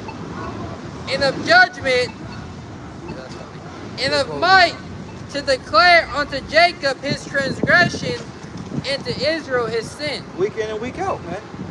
You know, we do that. Going back to Isaiah 58, you know, we're crying aloud and sparing not. Showing not only our people, but ones that call themselves Israelites, where they're going off to. Mark them. All right, put a scope on them. That's causing divisions amongst Israel. Yeah. Y'all always getting on us, GMS. You goddamn right, because we about our father's business, man. Keep the bishop's name out of your Bishop. mouth. We're worried about the bishop. Right. You know, we open rebuke is better than the little secret love y'all got going on. Right. You know, we're worried about his health. Mm-hmm. You know, we're worried that the Lord is going to judge him, you know, and has been judging him. And this is the remedy. Right. Yeah, the words of Yahweh by Shemel Shah, the truth. You know, with Sakari's, you're a fan. We ain't worried about you. Any more of that? That was it, brother. So with that, you know, Lord one's camp, that's for edifying. Before we close, I give all praise, honor, and glory to the Heavenly Father's only begotten Son. Yahweh, Ba'ashem, Yahushai, Ba'ashem, Akakwadash. Belban Sapasi, great millstone. Shalom. Shalom. Shalom.